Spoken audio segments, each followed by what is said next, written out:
and stream live on actransit.org and in Zoom. Visit the public meetings page on the district's website and click on the Zoom link to join the meeting remotely. Information to access the meeting by telephone and in person is also available. Participants may offer public comment during the meeting at the time the agenda item is being considered. In-person attendees must complete a speaker's card and provide it to the district's secretary.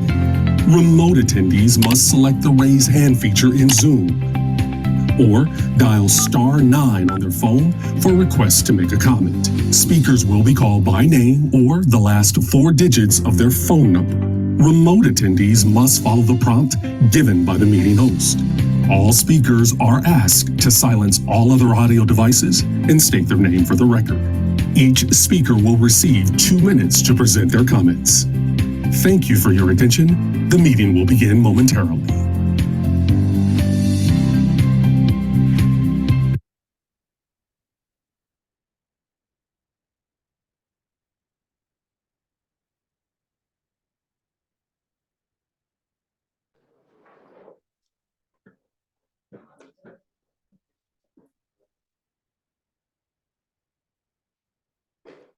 Okay, looks like we're ready to begin.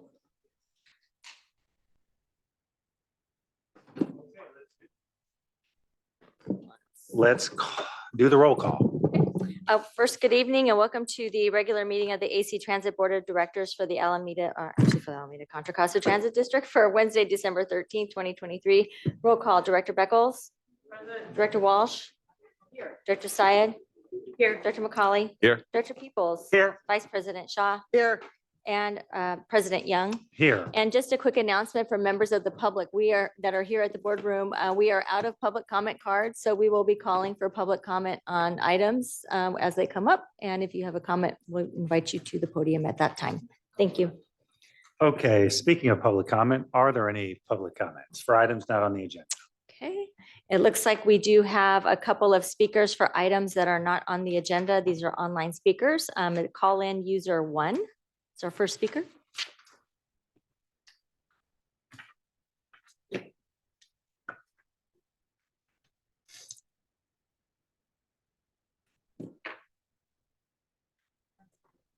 Call in user 1. Are you there? Hi, can you hear me? Yes, please go ahead. Hi, I have a question on whether we'll be bringing back line M or line NX4 in the new phase. Is that possible to do?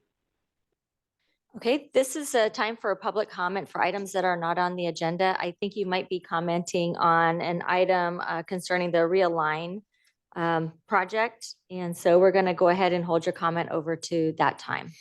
Okay, and move on to the next. Okay, thank you. Quella Thompson is our next speaker. Can you hear me? Yes, please go ahead. My name is Quella Thompson, former Assistant Superintendent of AC Transit and former President of ASME 3916.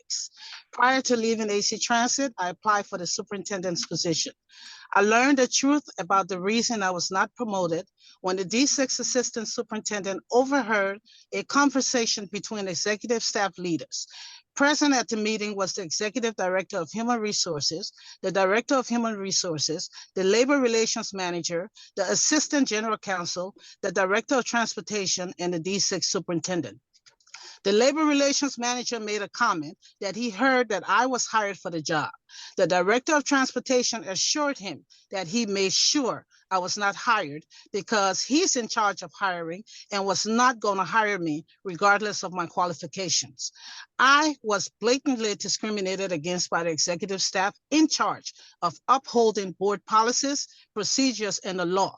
Negative comments were made about my husband, Robert Coleman, and the 3 ATU members recently fired because of their relationships with my husband and I. Not one executive leader present tried to stop this inappropriate conversation. Instead, they were either laughing, agreeing, or complicit. But when they discovered that the assistant superintendent overheard their inappropriate and hateful discussion, they retaliated against him by placing him on leave. Their actions were deliberate and callous as they tried to silence him.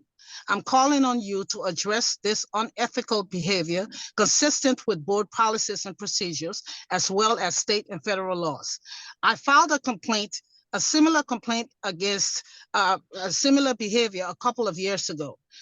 There was a huge cover-up, including interviewing only one of 14 witnesses I provided. I left because this culture is hostile, retaliatory, intimidating, discriminatory, filled of nepotism and the likes, all brought on leaders. It has to stop. My attorneys will be following up with you shortly. Thank you. Okay, thank you. And is there anyone in the audience here, as we're out of public comment forums, who would like to speak on an item not on the agenda this evening? Okay, seeing none. Okay. That's not on the agenda. Okay, please go ahead and state your name for the record, please. Yes, my name is Nathaniel Arnold. I'm ATU and I'm safety chair currently. And the subject that I want to address that's not on the agenda is the Cron 4 news report that appeared last night. I sent several board members copies of that about how our agency was rated the worst transit agency when it came to, or number one for our transit and getting assaulted. We have to be much, much better as a transit agency. We just won an award out of 917 transit agencies for the best transit agency in the United States as far as keeping a transit service open during the pandemic. And I think it's unconscionable, and I think it is very tragic that we got that, but it came with a price. And that price, unfortunately, was a lot of our bus operators and mechanics being battered and assaulted. It has to stop. We have done a lot to try to work it within the safety committees to get things done. I look forward to us working together to come up with a viable solution, but we can't stand for this. Our people are quitting at a rate that is seriously bad. And the reason is they don't feel safe. I talked to a lot of operators. I've said in the past that we need as an organization to have an exiting interviewing process so we can fix whatever problems that are sustainable so that we can be a better organization and fix it for our operators and mechanics that are out there that are suffering terribly. I hope you really take this under advisement. Thank you for your time. Okay, and we have a few more online speakers. Lindsay? Again, this is for items not on tonight's agenda. Hello, can you hear me? Yes. Okay, I think this is definitely something on the agenda, but I can speak on it right now. It's about the realign proposals, but if you... Lindsay, I'm going to have you hold your comment till we get to that item on the agenda. Okay, no worries, thank you. For your understanding. Okay, next speaker is ends with a phone number 7008. Please go ahead.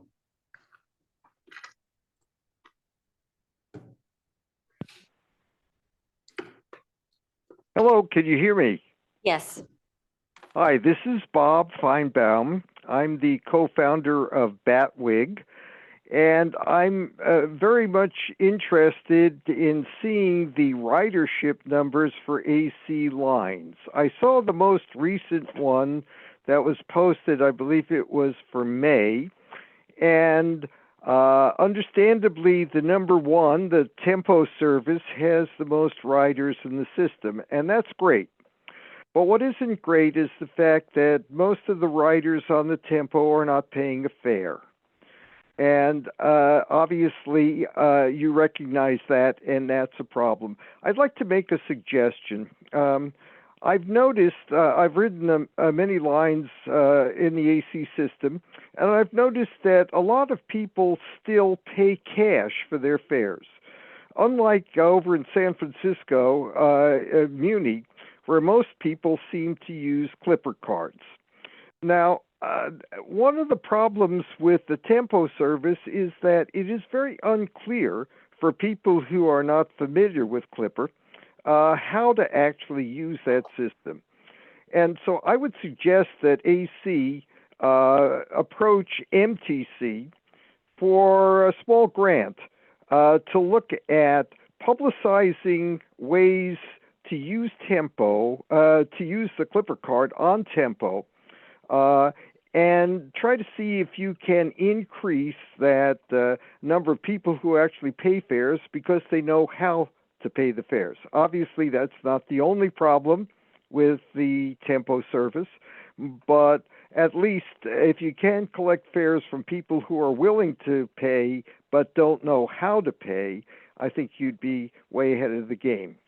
Anyway, I think MTC might be able to help with a grant to allow you to study that, and I would suggest that for you as a project. Thanks. Thank you. Our next speaker is Michelle Rusi. Again, this is for items not on the agenda. Please go ahead.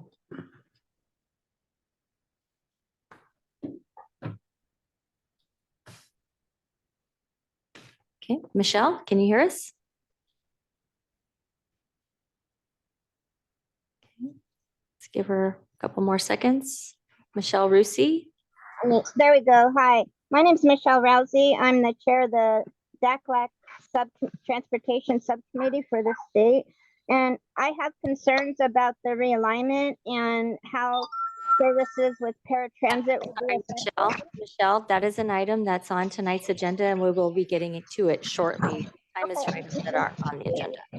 We're going to have you hold your comment for a few more minutes. Okay? Thank you. Yep. Thank you. Okay, President Young, that was our last comment. Okay, let's move on to modifications to the agenda. It appears that item 5B has been pulled and will be brought back to the board. With that, is there any public comment for items on the consent calendar? President Young, we have none. Okay, so item 5B has been removed. Is there a motion to approve the remaining items? So moved. Second. Okay, are there any it appears there are resolutions, so why don't we take a roll? Director McCauley, Yes. Director Syed, Yes. Director Beckles, I apologize. Sorry about that. What's the We're just on the motion? consent calendar. We're voting to approve the consent. Oh, calendar, yes, Other yes, than yes. item 5B. Oh, yes. thank you. Director Walsh, Director Peoples, Yes. Vice President Shaw, Yes. and President Young. Yes, so why don't we turn it over to calendar planning items, Chair Syed. Our first planning item is item 6A, consider receiving a status update on Realign, including an overview of phase 3 input received to date and next steps, and provide direction to staff as needed. We now welcome staff to make a presentation. Thank you very much. Good evening, Board of Directors. I'm Michael Eshelman here today with Diane Castleberry, Deputy Project Manager for Realign. We're here to present Staff Report 23250E regarding the end of Phase 3 for the district's flagship Realign planning effort. This report is an update on progress since the board workshop on November 1st, 2023. Through AC Transit Realign, staff with the help of a consultant team led by Kittleson Associates is reviewing the input received on the 3 service scenarios unveiled at that meeting and making sure the draft final service plan is responsive to the feedback from our riders, communities, employees, and the board. Staff is also evaluating options for the best way to integrate microtransit into the draft final scenario to ensure we can operate it effectively once implemented. After today, the planning process is moving into phase 4, which focuses on creating a single draft service plan for another round of engagement. I'll now hand it over to Diane to summarize engagement during phase 3. Thank you, Mike. So since November 1st, the Realign project team has worked to promote and encourage community feedback on proposed service scenarios as part of phase 3. In your packet is a report that provides initial findings and a summary of print and digital strategies used to engage the public. The full report summarizing engagement activities, promotions, and findings will be provided at the January 24th meeting. In your packet are samplings of all the print and digital promotions used to support phase 3 engagement, which included signage on exterior buses and ads in print and digital publications. Within the first couple of weeks of phase 3, the Realign page had nearly 18,000 website views, and I think as of yesterday, it's closer to 38,000. And outreach was robust in this phase with presentations to municipalities and communities throughout the district, totaling some 60+ meetings over a 6-week period, along with community-based organizations or CBO hosted events and meetings with our Lived Experience Advisory Group and Technical Advisory Committee. I'll now hand it back to Mike to talk about data included within the staff report. Thanks so much, Diane. So staff have been working with the consultant team to provide more information about the existing service scenarios and staff reported and the staff report attachments include information regarding the following. There's service quantity by scenario and time of day, paratransit service coverage impacts, estimated service costs by line by scenario, service levels by line, day of week, and hour for each scenario, and scheduled versus actual run times by time of day. Finally, staff evaluated all existing lines and determined the amount of time that would need to be added to runtime to ensure that buses reach the end of the line within 1 minute of their scheduled time, 70% of the time. This would require adding an additional 20 buses to the network or about 40 operators. It would also be accomplished by trimming the service back so the buses would come less frequently. To put 20 buses in context, it's the equivalent to the number of buses currently assigned to line 6 and 51B combined. Staff is working with the consultant to ensure the draft final service plan scheduled to be released to the public in late January reflects these reliability improvements. The project's current timeline has a single draft final service scenario being brought to the board on January 24th, 2024, when we will be calling for a public hearing on that scenario to be scheduled for March 13th, 2024. The project team will then make adjustments to the scenario and bring a final plan for board consideration in April 2024, with implementation slated for August 2024. The alternative analysis section details a timeline to implement Realign in March 2025, which requires consultant contract extensions, additional resources, and an agreement with the union regarding a general sign-up. This concludes our update. Staff are happy to take any questions or comments and provide details on feedback to specific routes that we received during phase 3 outreach, which closes today. Thank you. Thank you. Madam Secretary, let's go to public comment, please. Okay, we have several speakers. We'll start with some of our in-person speakers first. And let's go ahead and hear from James Jackson. Win the lottery to go first. Good afternoon. James Jackson, ATU 192, Assistant Business Agent of Transportation. Caught me off guard, but I'll freelance it here. So I'm looking at the scenario here, and I see that it's 3. And I know some years ago, there was a pilot program for the Flex. And I'm wondering, why are we bringing 2 more scenarios into the fold that don't access or utilize ATU members and AC Transit employees to do the service which they piloted some years ago? I think that's, we find a way to, or the district finds a way to find more financing and money to put into projects than it does into investing in their people. I know it's not easy getting qualified applicants to do these jobs, but it doesn't seem as though the effort is being put there. Although the last year there was an attempt to help educate the new workforce with extending the probationary period, but we're talking about retaining employees and making the job better. Mr. Nate Arnold here, soon to be Vice President, brought up an excellent point about the safety of operators on the job. That's critical to doing the job. And remember, these are the people who are the face of your company. And if the face is scared to be at work or don't feel safe doing the job, that's an issue. And it reverts back to being able to hire qualified employees who are willing to come to work and do the job, excuse me. So I'm asking that the only scenario that we seriously look at is to bring ATU and AC Transit employees who are already here into the fold and make this micro system work other than bringing in outside entities. Thank you. All right, our next speaker is Alfred Twu, followed by Sultana Adams. Thank you, everyone. I just want to reiterate what your workers have been saying, where the workers, they run the company. Without them, we don't have bus service. And right now, retention of workers has been one of the main limiting factors to full restoration of service. And there are still many issues with the Realign proposals. And I would say that reliability really needs to be number 1. The schedules need to be set so that there's adequate times for breaks so that people don't burn out, so that people can drive the route safely, so that riders don't get angry because the bus is late.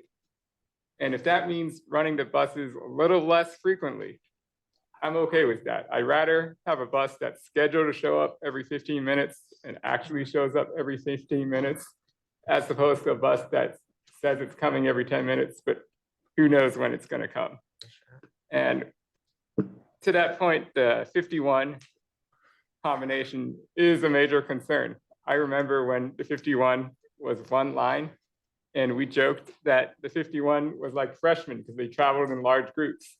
You would have 3 of them show up at the same time and then no buses for half an hour because of the traffic jams they would run into on College Avenue or the tunnel from Alameda. So I would oppose joining the 51 together again for that reason. It would just bring back that problem.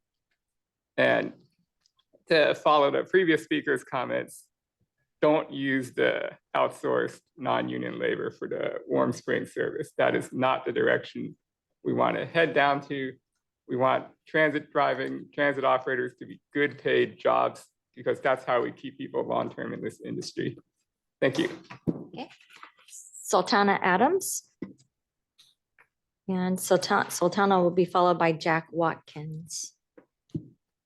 Hi, Sultana Adams, Division 3 operator, AC Transit, executive board member for the Contra Costa Labor Council, and co-chair of the People's Transit Alliance. Inadequate runtime and break time for operators is one of the largest areas of opportunity that we have right now as a transit agency. And it is essential that during this process, we fix that problem.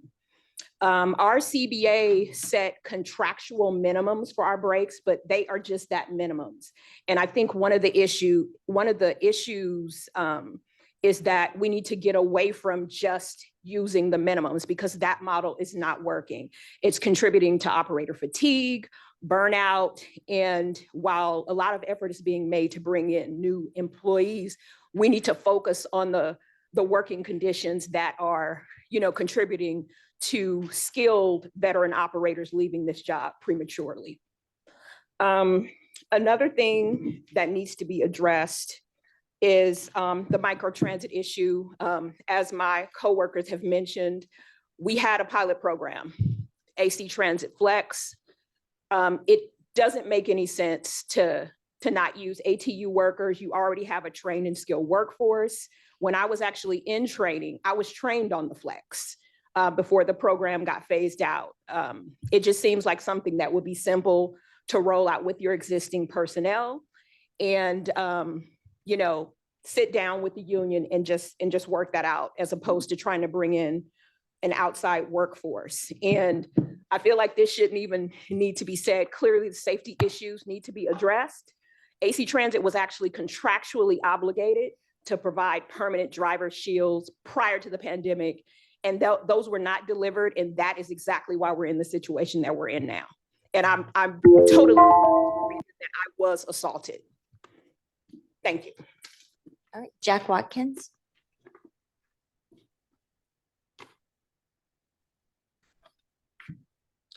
Hi there. My name is Jack Watkins. I am a bus operator at D4. I've been driving for about 4.5 years now. I wanted to just touch on a couple of things. First, I wanted to reiterate that using non-union workers for the flex service, for the warm spring service, please don't do that. We have drivers, we have operators that are passionate about driving the bus, and bringing in non-union workers feels like it's undercutting our livelihoods and our ability to be able to provide the quality service that we want to provide. And on top of that, I have a lot of feelings right now because as operators, we are stressed out between safety concerns, between wage concerns, and quality of life concerns with operating the buses. It's really become a detriment to our mental health and our ability to feel safe and comfortable and to secure a livelihood for our families. I wanted to just appeal to y'all and let y'all know that as operators, we are in a really critical spot. We're counseling each other. I'm counseling other operators on a daily basis. I have operators coming to me crying about the stresses they experience out on the bus and about their inability to pay their bills and that they have to drive 75 miles to and from work because they can't afford to live near where they work. And it's overwhelming concerns that we are doing the best that we can. We're struggling, but putting in non-union workers feels like a slap in the face, and it is very demoralizing for the operators, especially when we want to provide the best service we possibly can. Thank you. Let's go ahead and call on a few online speakers. Lindsay?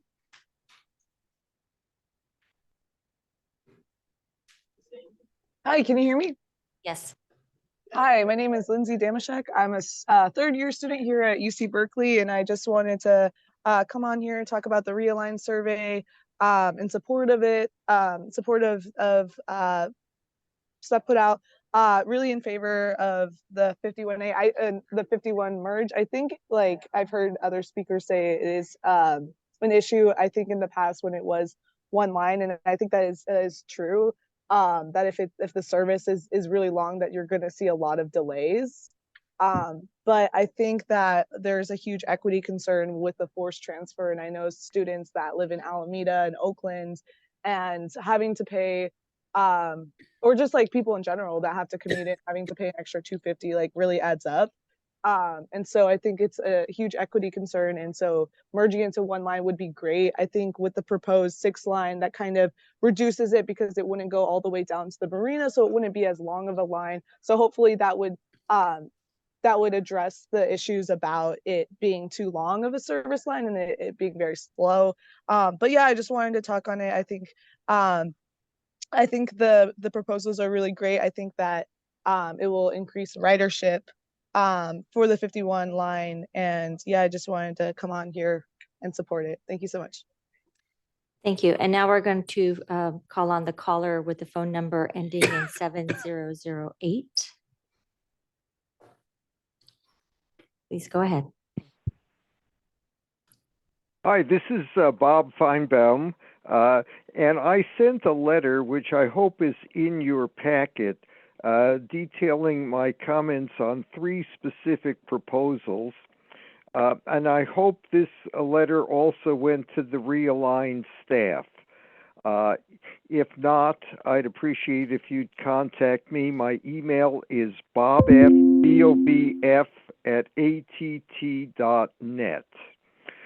In any event, the 3 comments I made were on line number 21, which I think is a vital line and should under no circumstances be eliminated. I don't know if you know it, but I have taken the 21 frequently, and it's used by a number of airport workers who have no other way to get to the airport. Some of them I've noticed transfer at the Fruitvale BART station to the 21. That's the way they get to the airport. I think it's a line that you should keep. In addition, of course, it goes to the Bay Farm Island ferry stop. Then the second comment I have is on the line number 6. I think you have extended it in the wrong direction. I would suggest that instead of extending it to the Berkeley Amtrak station, you extend it to the Oakland Amtrak station. Number 1, that's a shorter distance. And number 2, even more important, it brings into the possibility of bus service for the many apartment complexes that have been built around the Oakland Amtrak station. A third comment I have, I'm making these quick, but I can elaborate, is to suggest that the number 40 bus be terminated at the Eastmont Transit Center. It should not go to San Leandro. I think that's a mistake. Anyway, also make that number 40 more frequent so that it doesn't bunch up all the time as it does now. Thanks very much. Please contact me if you would like further comments. Thank you. Thank you. Next speaker is Anthony. Hello, can you hear me? Yes. Thank you. I am a District 2 resident, Ward 2, and a Line 6 rider. I'm calling to comment about the data that was provided in this agenda packet. I appreciate the additional data being provided. However, there's data missing that advocates requested overwhelmingly in November's meeting, including ridership data. We were referred to the AC Transit website, which shows annual ridership figures for all lines in total. What we really need is ridership by route, ridership by day, and ridership by route segment. It's important that we understand why these changes are being made, and if they're disadvantaging certain riders, that advocates need to be able to, evaluate that for themselves. Additionally, we asked for delay data, which has not been released, and we asked for rationale for the changes beyond the one-word explanations like equity or reliability. There are a lot of changes in the proposals that don't really seem to make sense, such as the creation of long Franken routes that seem to impact reliability. And we asked for an extension of the Realign process in order to understand data that has still not been provided and to provide meaningful feedback on the proposals. It's clear that that is not something staff is offering to extend, but we really do need the data before January so that we can understand. I'm concerned that service will be impacted on 20 lines beyond what was already cut in the two Realign proposals. The equivalent of the 6 and the 51B in service has gone to delays along the duration of the routes. It's very important that we make these reliability improvements, and they should have been included from the beginning. And I think it's paramount that the AC Transit Board focus on system-wide speed improvements, such as all-door boarding and city-by-city improvements wherever they're possible to improve the bus speed and win back this service. Thank you for considering these comments, and I hope that we will see adequate data and meaningful input from the public for phase 4 of the Realign. Thank you. Thank you. Let's go ahead and take some in-person speakers. Dory Goldberg, followed by Ariel Hernandez and Laurel Paget-Seekins. If you want to just form a line at the podium, you can speak one right after another. Thank you. Good evening, board. As a transit rider and long-term East Bay resident, I firstly want to say that I stand in solidarity with the transit workers who are here and those who also could not be here in voicing their opposition to hiring non-union workers to provide microtransit within the AC Transit service area. If the district wants to experiment with on-demand types of service, that's absolutely okay. But we're here to call on the board to urge that it must not be done with non-union labor. All workers deserve the right to negotiate their wages and working conditions, and hiring non-union workers is absolutely the wrong direction for AC Transit. I also want to say that the board needs to urge staff to use Realign to fix what's really wrong with AC Transit, which is poor, unreliable schedules. We must ensure that schedules afford workers their deserved breaks and that are dependable for us as riders. Long-term solutions are clearly needed to provide more frequent service, but in the meantime, AC Transit must be reliable for its workers and its riders. Improving working conditions for operators and workers is absolutely necessary to prevent burnout of frontline staff and therefore make sure that AC Transit has the staff needed to provide this critical public service. And finally, I want to urge the board not to adopt any plan which cuts service from San Pablo Avenue, specifically opposing any plan to cut service, to cut the 72R. As we've heard from riders at this meeting and in previous meetings, the 72R is a critical line.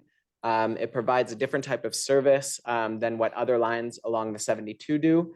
It gets people where they need to go faster, more efficiently, and cutting it would be a huge mistake and increase the travel times for riders along that important San Pablo corridor. Thank you, board.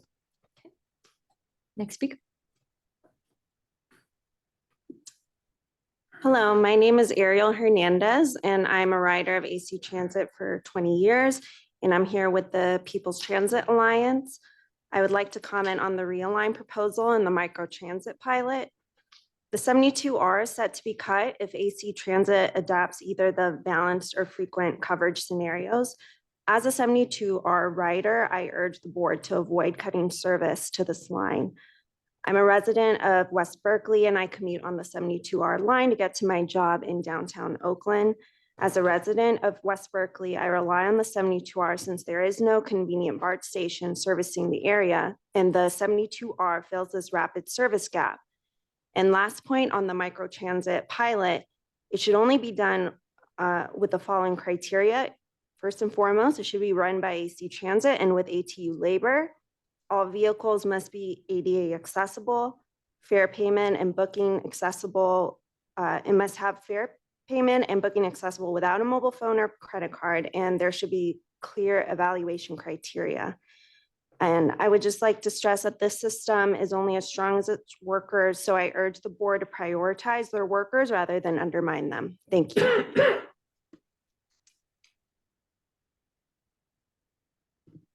Good evening. I'm Laurel Paget-Seekins, Public Advocates. I submitted some written comments that I'll summarize some now. I'm glad that the staff brought forward the reliability improvements, and I hope that those can be implemented before Realign is implemented, as those are critical for both riders to improve reliability, but also for the workforce. And in Realign, we're asking that you add more than the minimum recovery time, especially to the routes that are being extended or where there are routes that are running on streets that you haven't run on recently, where you don't have accurate runtime data. Putting in more buffer time is really important because that's something you can't change if you get it wrong until 1 or 2 picks later. So it's really critical to get the runtimes right. So adding more buffer time is really important. In terms of the Realign process, I noticed in the new proposed schedule, pushing it back, which we do support, that there's more time for planning, but not more time for implementation. And I think it's really important to add more time for implementation, given the level of changes that are being proposed. And in terms of the schedule as well, I want to recommend that we finish the visionary network after revising the service standards so that it can be clearly tied to the service standards. It makes sense for the visionary network to be essentially the realization of the updated service standards, and then flipping those in the timeline, given that the visionary network doesn't have sort of the need to be implemented immediately. Seems like it would be a good schedule change for how the Realign process is going to happen. And finally, on microtransit, as the previous speakers have mentioned, we support ATU labor running the service. Very important to have ADA accessible vehicles, obviously. That I think rules out some of the options that was in the staff report. And then given it's a pilot, I think it would be useful for there to be clear evaluation criteria provided beforehand. What success means. Okay, let's go to online speakers. Gerald Cawthon is next.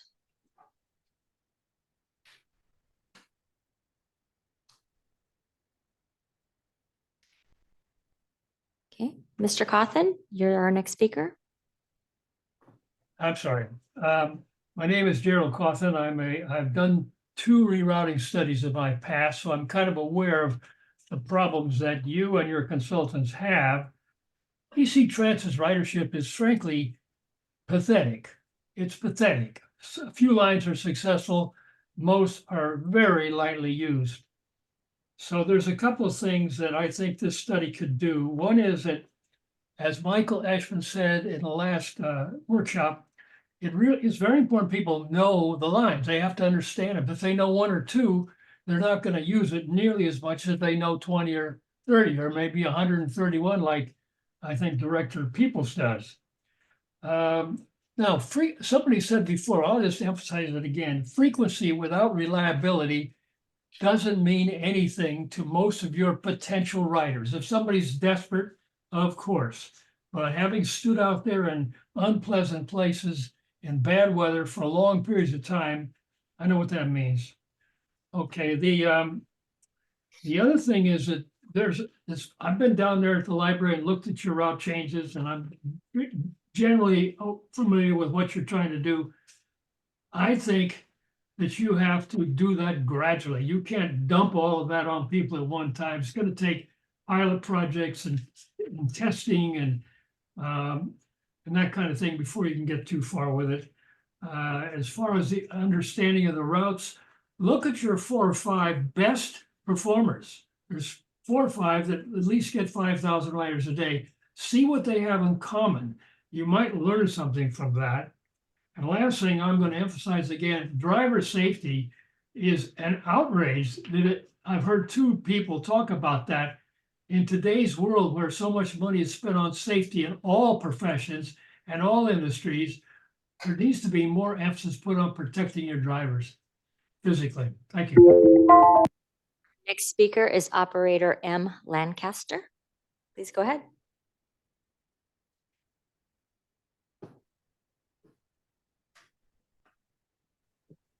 Yes, hello. I don't know if you hear me. So I was just mainly concerned with the this whole Realign project and trying to get non-union workers in here. This pretty much. I'm an operator for AC Transit. I've been here since 2016. You're going to start bringing in You're going to start outsourcing this work to other companies. It's only going to be a matter of time before pretty much the left side of our bus right in front of the rear wheels is going to start saying operated by Transdev or operated by MV Transportation. That's what that leads to.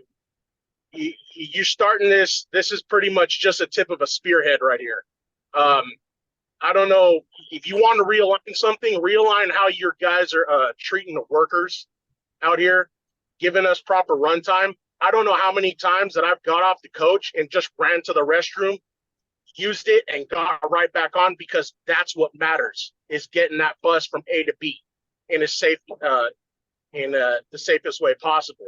And when I say that's what matters, is that's what matters to everybody else. What matters to me is to be able to sit down and actually,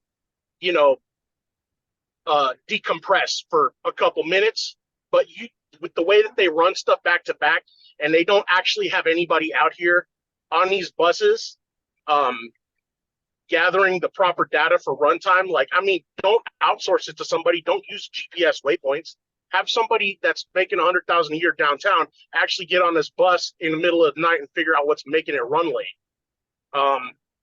Driver safety, yeah, that stuff that needs to be a priority, because it's not a priority until somebody's going to get killed out here. It's crazy in Oakland. But back to this outsourcing and getting people to run paratransit to run these. We don't need that. We got operators to do it. We got a plethora of operators.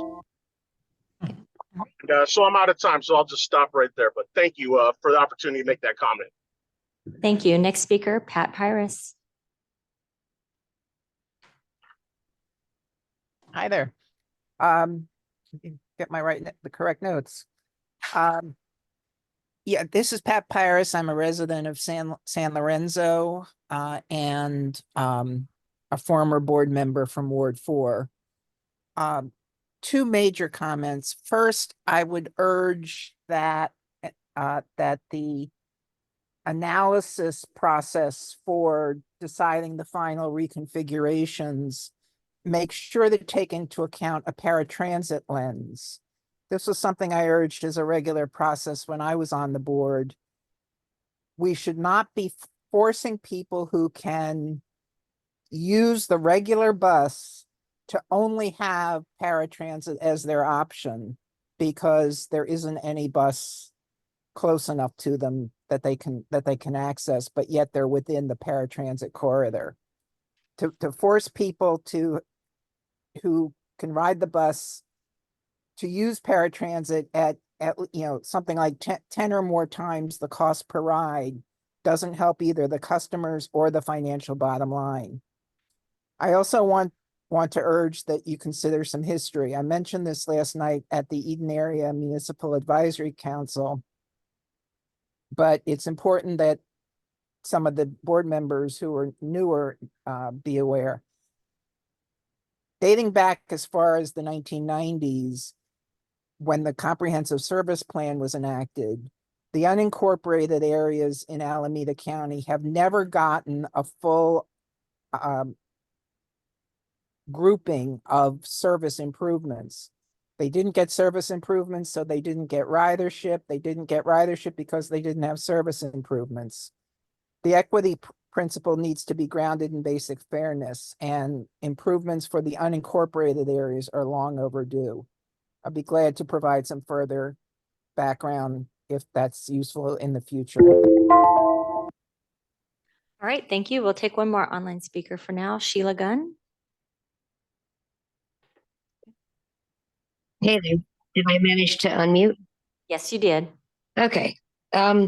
I'm Sheila Gunn and I am a transit rider, have been all my life and probably will be. And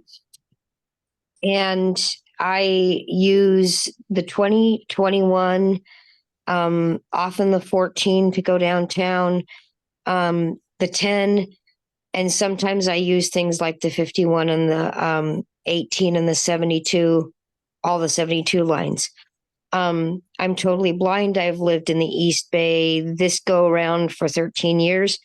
And what I want to point out is that the first mile, last mile thing is a real thing.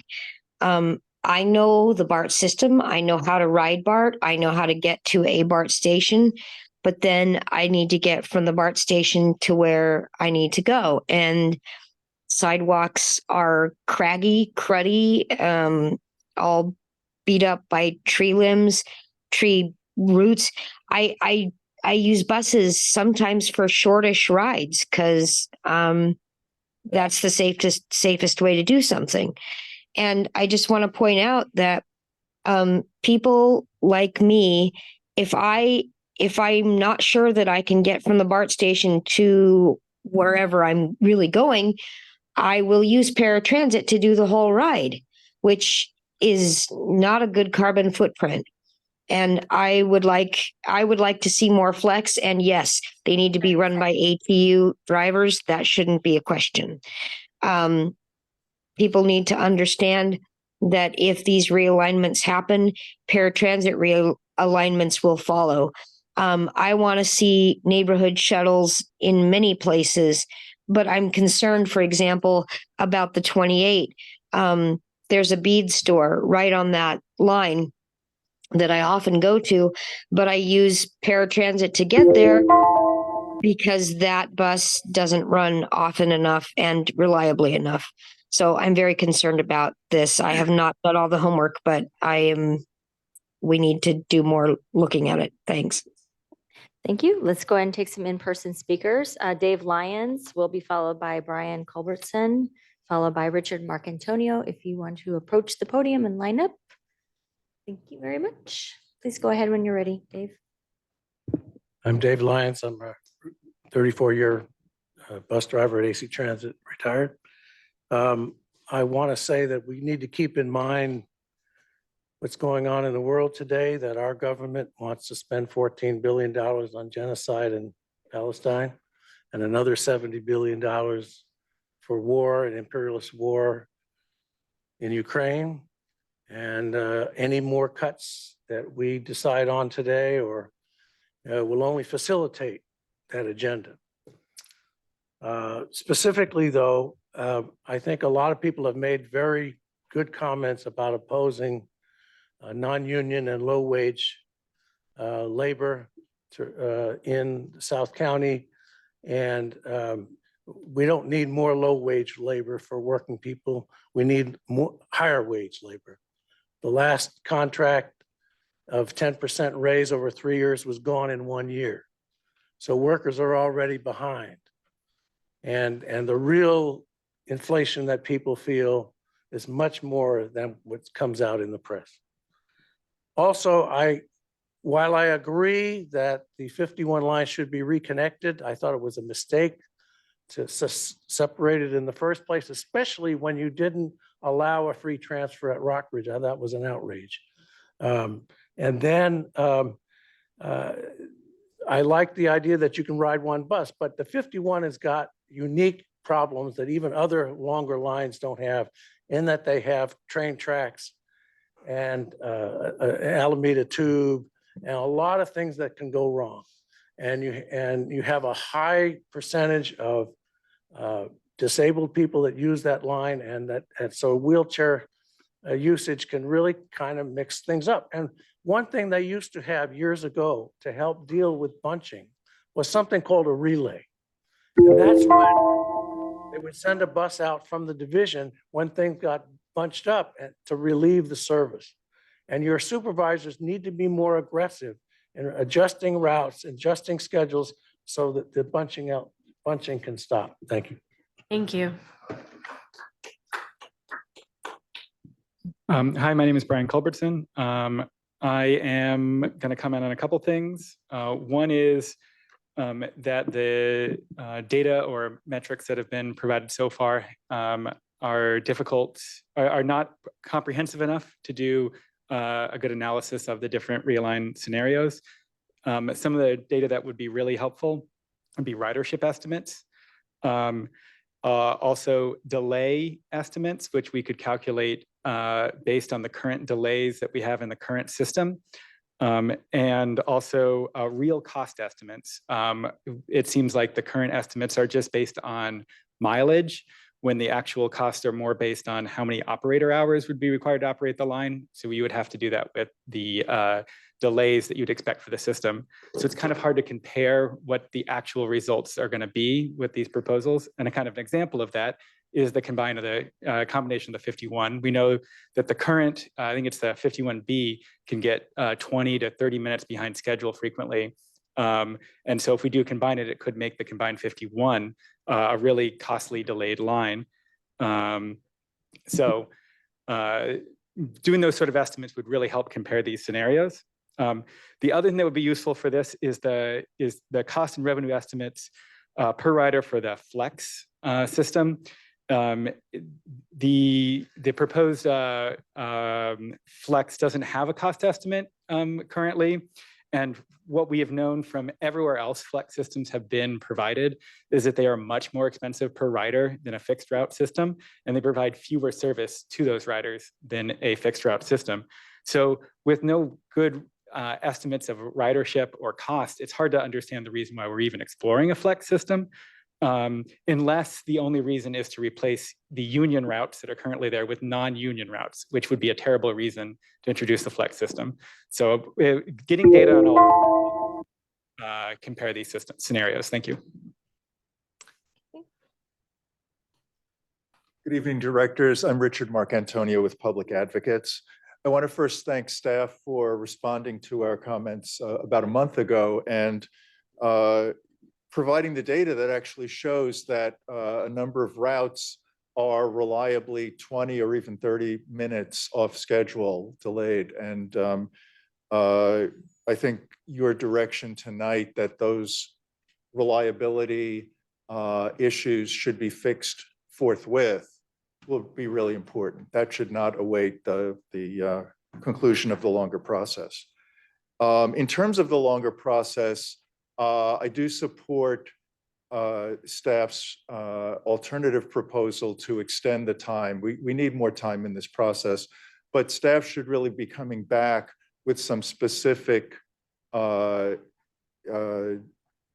milestones in terms of the implementation, because otherwise we're going to be back where we started with these unreliable routes.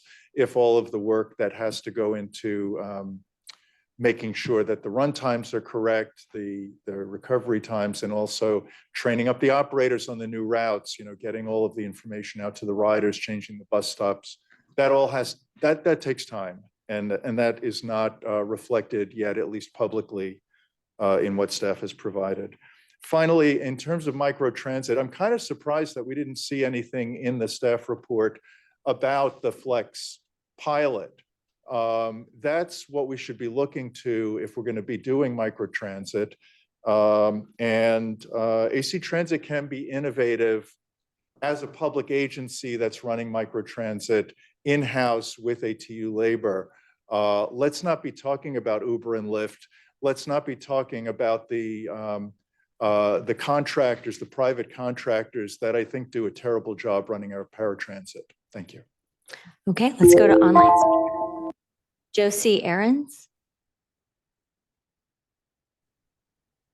Hello, good evening. My name is Josie Aarons, and I'm a transportation planner, daily bus rider, and a member of People's Transit Alliance. And I want to first say thank you so much for considering our feedback from the last meeting. But echoing the comments of those who have spoken tonight, just want to reiterate that the board should adopt the proposed reliability improvements to ensure adequate break times for operators and improve reliability for passengers. There should be above minimum recovery time for all lengthened routes and routes on new streets. Unfortunately, I think the thing that seems to be the most reliable is that certain lines, certain routes always seem to be unreliable. There are clearly routes where on-street transit priority is necessary to prevent the continued erosion of service levels due to traffic congestion. In addition, I also want to say that any microtransit service should be operated by in-house ATU Local 19 2 members. There's a 2005 study by Song Ju Kim and Martin Wax that compares public and private bus operators. And in that study, they found that 4 of the 5 private operators had much higher costs related to accidents than did their public counterparts. And this was considered to be due to the higher driver turnover rates and reliance on less experienced drivers among those private contractors. And so again, our union brothers and sisters and siblings who provide us service right now know the bus is the best, they know the transit the best, and they can provide the best service. And then finally, there should be additional time in the Realign schedule to ensure smooth implementation of the proposed changes. Thank you for extending the time for public input, but again, we need a little bit more time on the implementation so that we can make sure that that reliability piece is front and center. Thank you so much. Our next speaker is the attendee identified as Galaxy J7 Star.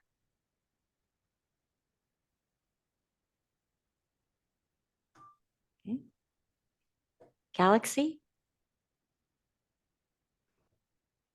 Okay, let's go ahead and move on then to Elijah Perkins. Oops, looks like Galaxy, are you with us? Hello? Hello. Hello. Yes, are you going to present public comment? Oh my on this God, item? I don't even know what this galaxy is all about. I don't have no idea. This is Darrell Brown. What's your name again? Please repeat that. Darrell Brown. I'm Okay. out of Division 3. I'm operator out of Division 3. I've been driving for 23 years, and a lot of great points have been made tonight. And to talk about the driver's hours of operation in the buses. In the fall sign up at Division 3, we had over 35 runs that had over 9 hours platform. We had 15 runs that had anywhere from 840 to 858 platform, which brings us up to 50 runs with almost 9 hours plus. We come to the fall sign up and we have 42 runs that have 9 hour plus platform. And we have 13 runs that have anywhere from 845 plus. We talk about buses being on time. We talk about running time and break time. A lot of the platform is hidden in the running time. So if the buses are late all the time, you could add probably 15 to 20 minutes to the platform, which puts a lot of the operators in violation of their 10 hours of driving for the day. It's a lot of stuff that is not looked at, and then we don't have any recovery time because all we're doing is running from one end to the other end, trying our best to keep the services going. And with the new alignment, with the trying to get rid of the 72R, I think that is a bad thing. I see people every day that are making life decisions either to ride AC Transit and to ride the BART. When the 72R could get you from Del Norte to downtown at almost about the same time as the BART does. That's my time. Thank you guys so much. Please think about the things that I said. Thank you. Next speaker is Elijah Perkins. Hi, can you hear me? Yes. Fantastic. Hi, good evening, everyone. My name is Elijah Perkin. I am a student from UC Berkeley, and I am here to voice my support of the proposal to reunify 51A and 51B line and the filling of that service gap that leaves from downtown to the Berkeley Marina. As many people have outlined before, this would eliminate transfer fees, which was a very bad decision in the first place, introduces a lot of inequities for people who are riding that line. And in regards to the service issues from having a line as long as a Unified 51 line, I feel that these could be filled, these service issues could be solved with other improvements that we're not really considering. So things like transit signal priority, working with the city to implement transit signal priority on this very long corridor, and to help ensure service delivery, and introducing articulated buses to help with any capacity issues, since the 51 line, especially 51B, has such large ridership. I wholeheartedly support these, and I also stand in solidarity with the union workers. I believe that you should not be outsourcing their labor for microtransit, even though microtransit is incredibly important. That is not how we should deliver it. Thank you. Okay, our next speaker is Adina. Good evening, board members. Adina Levin with Seamless Bay Area, and wanted to make a couple of points complementary with some of what other speakers have been talking about.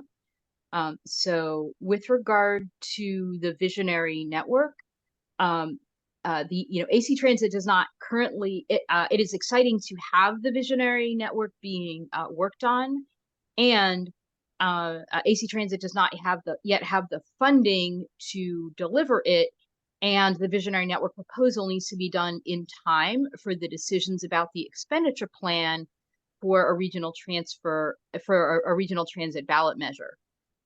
And given that there is time, it would be helpful to adjust the Realign schedule to start with updating service standards, and then flesh out the visionary network to fully fulfill those standards. As a member of the Voices for Public Transportation, strongly supporting the regional ballot measure, it will be so much easier to promote a ballot measure that has really high quality transit service that will be delivered, that makes it so much easier to sell that ballot measure to the public for the benefits it will provide.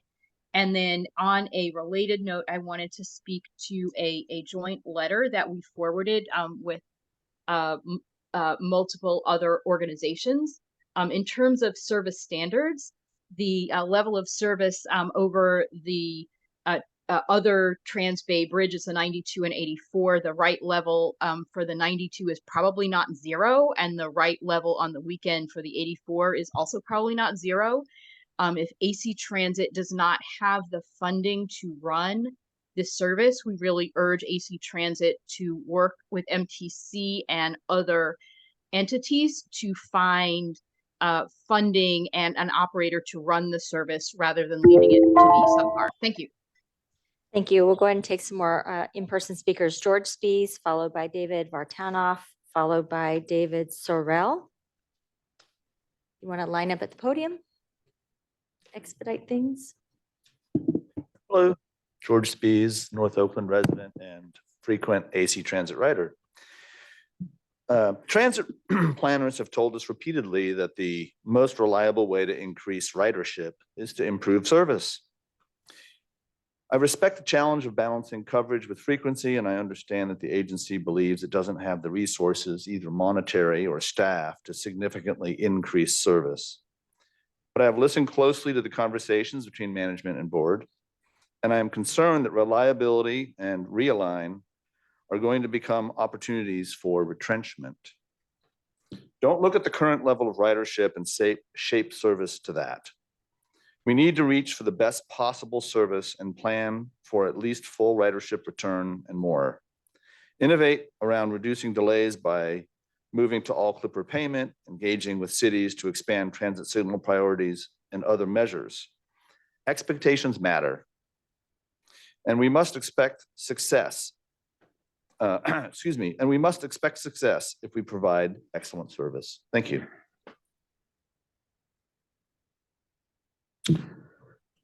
Listo? Yes. Good evening, board. I am David Vartanoff.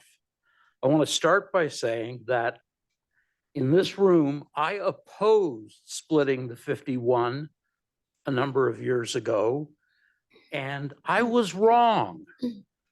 Your then planning person was right.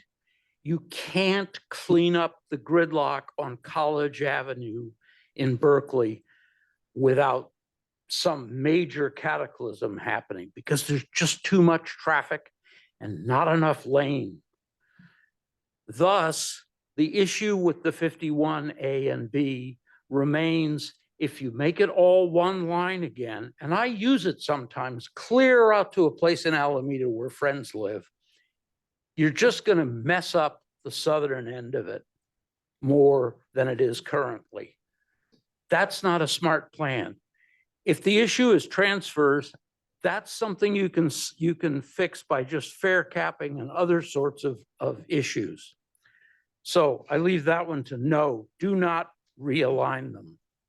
2, the 72R, the idea of cutting that essentially is either you lied to us years ago when you sponsored all the rapid routes that were going to be the solution to transit problems in AC's district, or you've discovered that you can't operate them up to the standards that you promised us.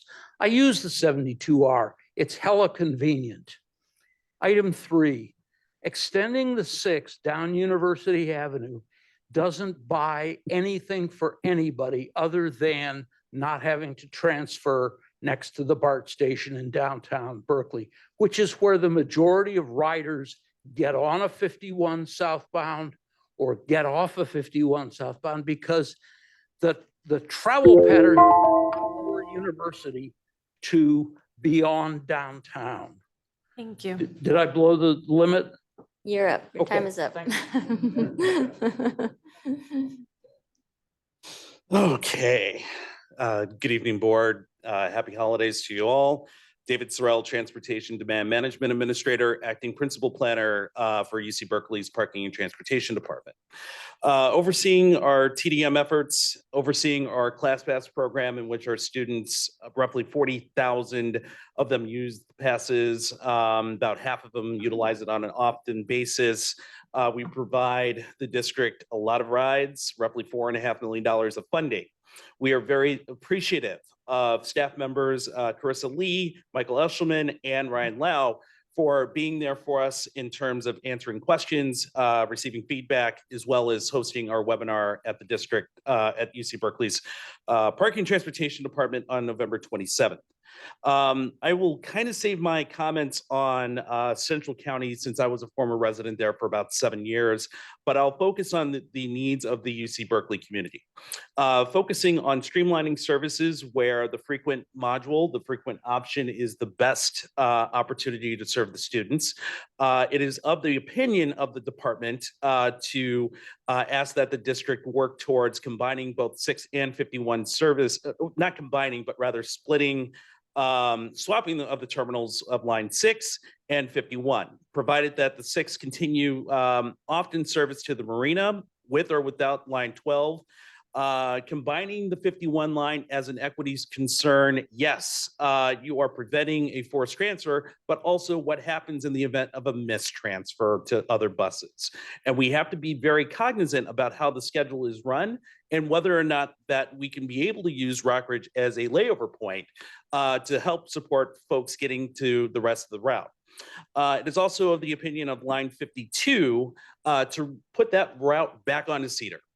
We are expecting a number of beds and a number of hundreds of students being moving into the UC Berkeley community in the next few years. It's important that we streamline service crosstown without sacrificing delays and other forms of nonsense along that route. So with that in mind, thank you very much. I yield. Happy holidays and go Bears. All right, our last in-person speaker is Jane Creamer. Jane, your turn.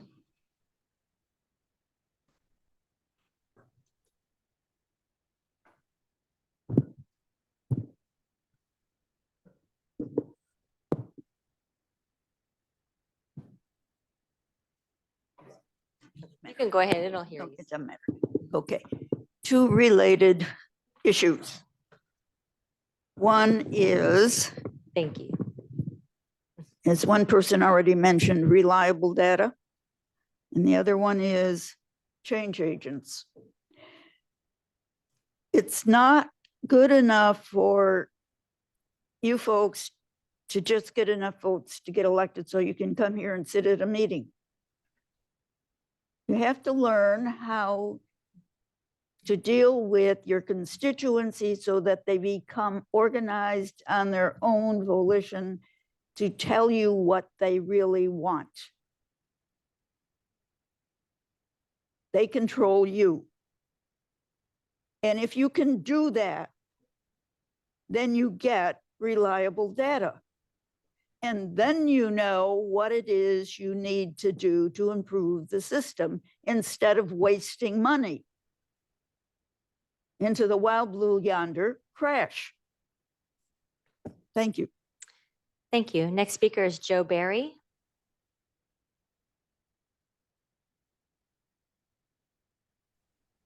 Yes, hello. Thank you very much. My name is Joe Barry, and I'm with the People's Transit Alliance and also the East Bay DSA.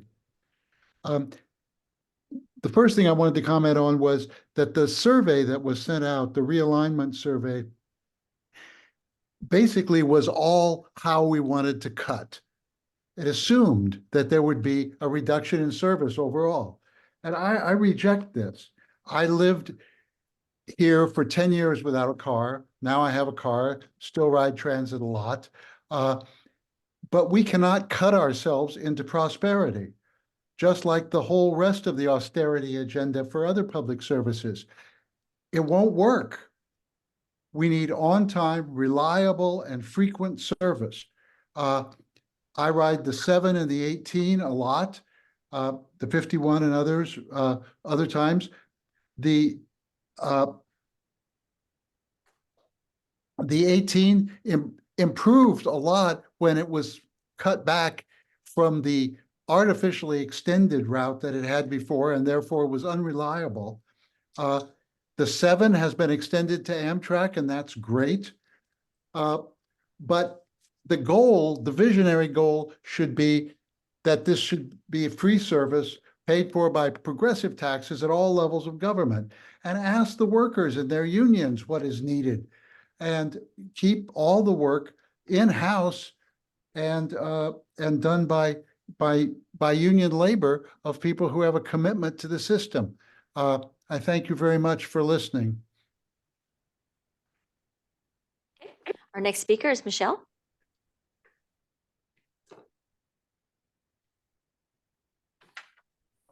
Thank you. Hi, my name is Michelle Rousey. I'm a consumer advocate with a disability. I've ridden the AC transit lines for more than 30 years in a manual chair, now in a power chair. And I just want you to be cautious of the realignment and how it will impact riders with disabilities, not only with mobility issues, but also with seeing issues and other, our senior population also.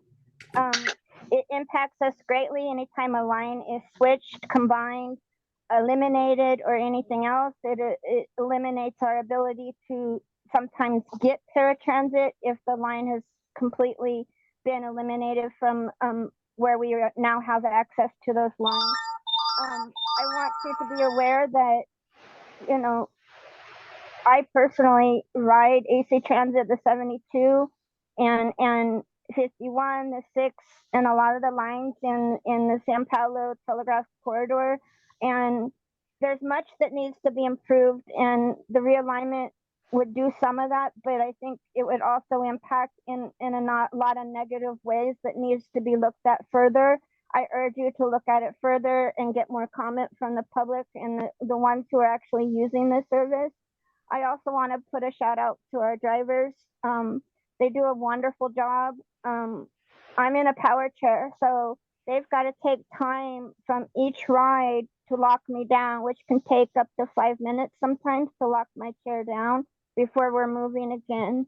Allow them that time. If they say they've pulled up and grabbed a power wheelchair or other type of equipment that they need that time, please allow it in the system so that they don't get punished for allowing us on and allowing that ridership. But I urge you to relook at some of this alignment. It's not useful. We need more ridership and more people.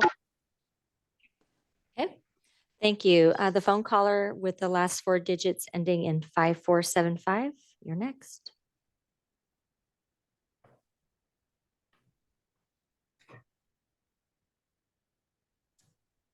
Okay.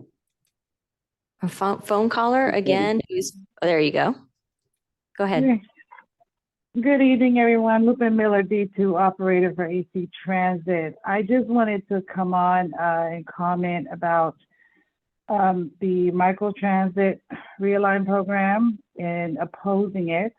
We, the operators, feel disrespected by a proposal such as this. We feel like, you know, all our hard work and dedication to AC Transit is for nothing when things of this nature is brought up. You know, the way a team plays as a whole determines its success. And I hope that the board members and AC Transit as a whole, you know, realizes that we are your winners. Hey, didn't we just win you an award? So think about it, and thank you for your time this evening. Okay, next speaker is Cass Bacon. Hi there, can you hear me? Yes. Great, thank you. Good evening, my name is Cassandra Bacon and I'm a frequent rider on AC Transit. I'm here to oppose the cut to the 72R specifically. As was already mentioned here a few times, the 72R is a critical route for me as I commute from West Berkeley to downtown Oakland for work. This is the most reliable and efficient route for me in my commute due to various gaps in service, and I know this to be true for many residents of West Berkeley commuting to downtown Oakland as well. I'd like to say that I also stand with ATU workers as opposed to an outside service with focus on safety for drivers and riders and continuation and development of solutions to reliability of service. Thanks for the opportunity to comment. Okay, our next speaker is Sarah Ropati.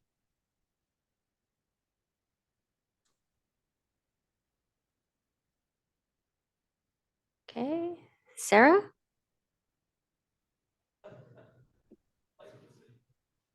Can you hear me? Yeah, yes, we can. Please go ahead. Okay.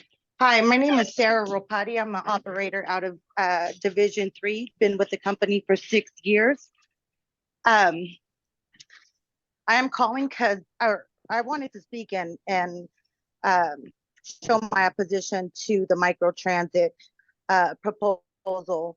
The reason why is because if there is money to explore this option, I'm not sure why this money isn't put into AC Transit. We have been in service for a long time, servicing a large area. And instead of investing in another transit quote unquote solution, how about we fix the transit system that we have in place? Because we need support. We love our customers. We do our job to the best of our ability. But the fact of the matter is that the board isn't listening to us. The board isn't hearing our yells for help. We are overworked. We are underpaid. We are going to work and driving 9+ hours. We are not giving enough time at the end of the route. This is causing issues with the passengers because the passengers are getting angry or upset or don't understand that we are put in a position where we are only giving 5 and 10 minutes to recover at the end of the line. The people that are making their schedules are not taking into account that there's construction, that there's traffic, there's people downtown making schedules who probably never gotten on the bus and don't have an idea when buses are more full or when the traffic is bad. None of those things are taken into account. The ridership has increased and we're still on COVID run time, which is causing us operators to break down, not only mentally, but physically. So All right, our next speaker is Dylan F. Go ahead. Hi, I am calling, my name's Dylan Fabris. I'm calling in today as a frequent AC Transit rider. And I just wanted to reiterate some of the points that others have already said. First of all, any microtransit service should be operated by union workers. It should also, all vehicles in microtransit service should be ADA accessible, and fare collection should be possible without any sort of mobile phone or credit card for folks who don't have those.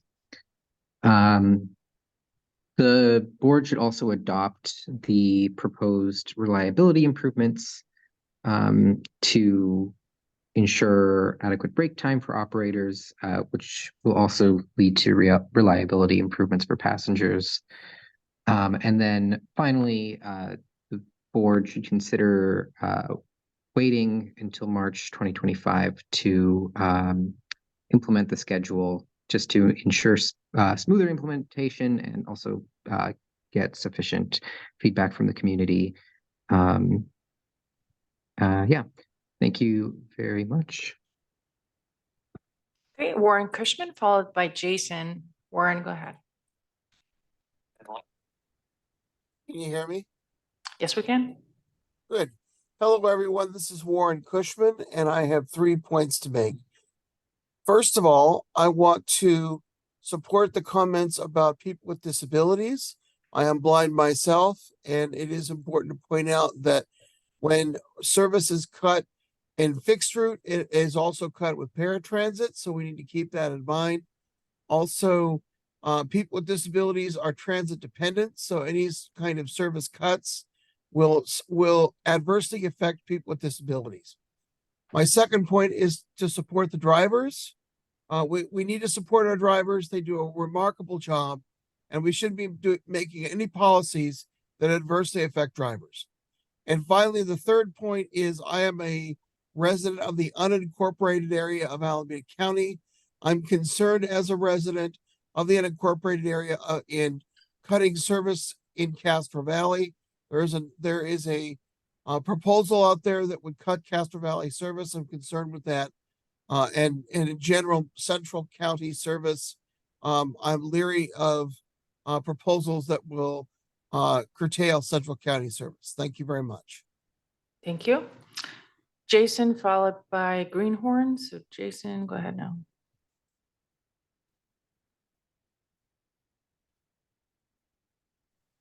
There are a lot of creative ideas to work here. Number one, I support more consistent and frequent service along San Pablo Avenue with the Route 72 proposal. This is going to allow more frequent service on McDonald Avenue, which will be better for Richmond. The consolidation of services makes sense with proper stop spacing. It's simpler and more frequent for all stops. And right now, overlapping services with different speeds is chaotic. The model of having consistent and frequent service is one that AC Transit has used on International Boulevard, and I believe that that line has had substantial ridership growth even during the pandemic. I think the 6 and 51 proposals are worth a try. I don't know if those are necessarily the right answers, but AC Transit can evaluate it and make changes if necessary. I think there are some good ideas with more crosstown service on Alcatraz Avenue, as well as new service to Brooklyn Basin on the 96. That's a completely underserved, and there are a lot of service jobs that are available in that area. Having said that, I think we should not be austere when it comes to service coverage. We need to save service coverage in the Berkeley Hills. That means retaining both the Euclid and Spruce lines. We need to expand Oakland Hills coverage. Parkwood Apartments is only served during peak hours and needs to be all day. And we need to preserve Central County service. We should not be cutting any coverage. If we can't afford to run buses every 30 minutes at this point, we should still save the network and then work towards getting the funding to bump up the frequencies when that comes along. Finally, I agree with the comments that we really need to think carefully about microtransit in that model, whether that model is really appropriate here. Thank you very much for your time. Okay, thank you. Greenhorn is the last raised hand for this item. Go ahead. Yes, can you hear me? Yes, we can. Okay, my name is Linda Muhammad. I am a D4 bus operator, and I've been working with AC Transit for 2.5 years. And from what I'm seeing with this proposal for the micro transit and hiring an outside company to come in and assist what we already have in place is not appropriate. And especially if we're also considering cutting lines.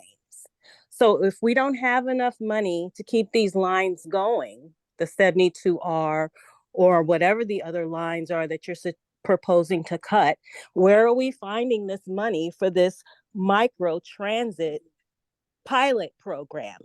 That money should be directed to where it's already needed with the current people in staff, the union members, the bus operators.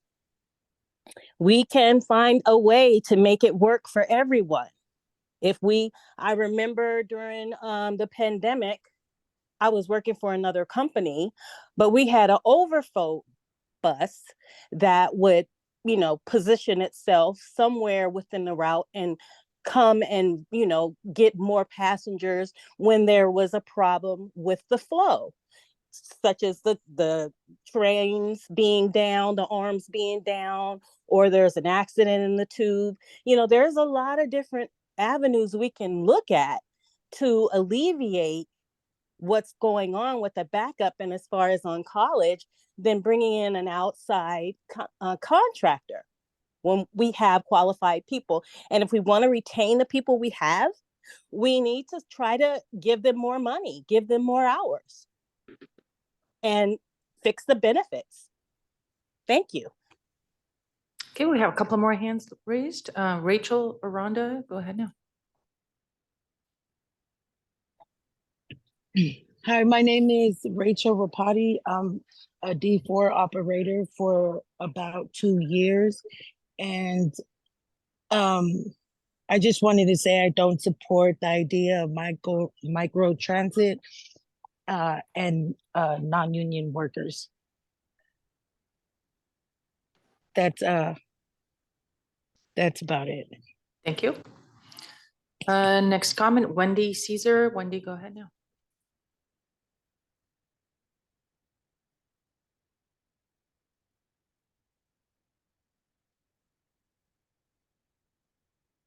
There, Wendy Caesar. I live here in Berkeley. I would like to comment specifically on the San Pablo buses, the 72s, but this also applies to other lines as well.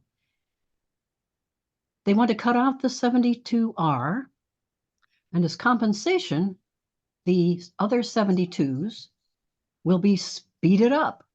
Now, how do you speed them up? You chop the neighborhood user-friendly stops. Maybe aren't quite so populated. Please, there seems to be in all the plans this need for speed.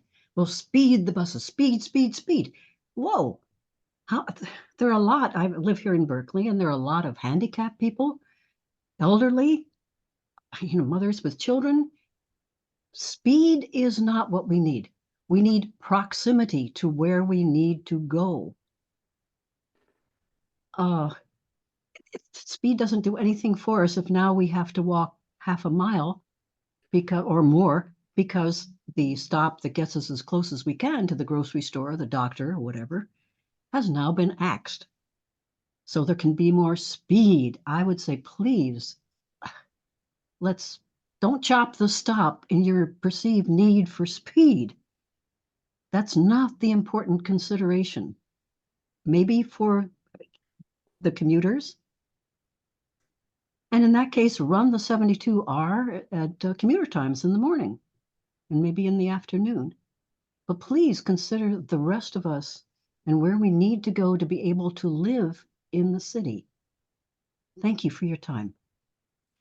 Thank you. Chair Syed, that was the last comment. Thank you. Let's go to board member comments.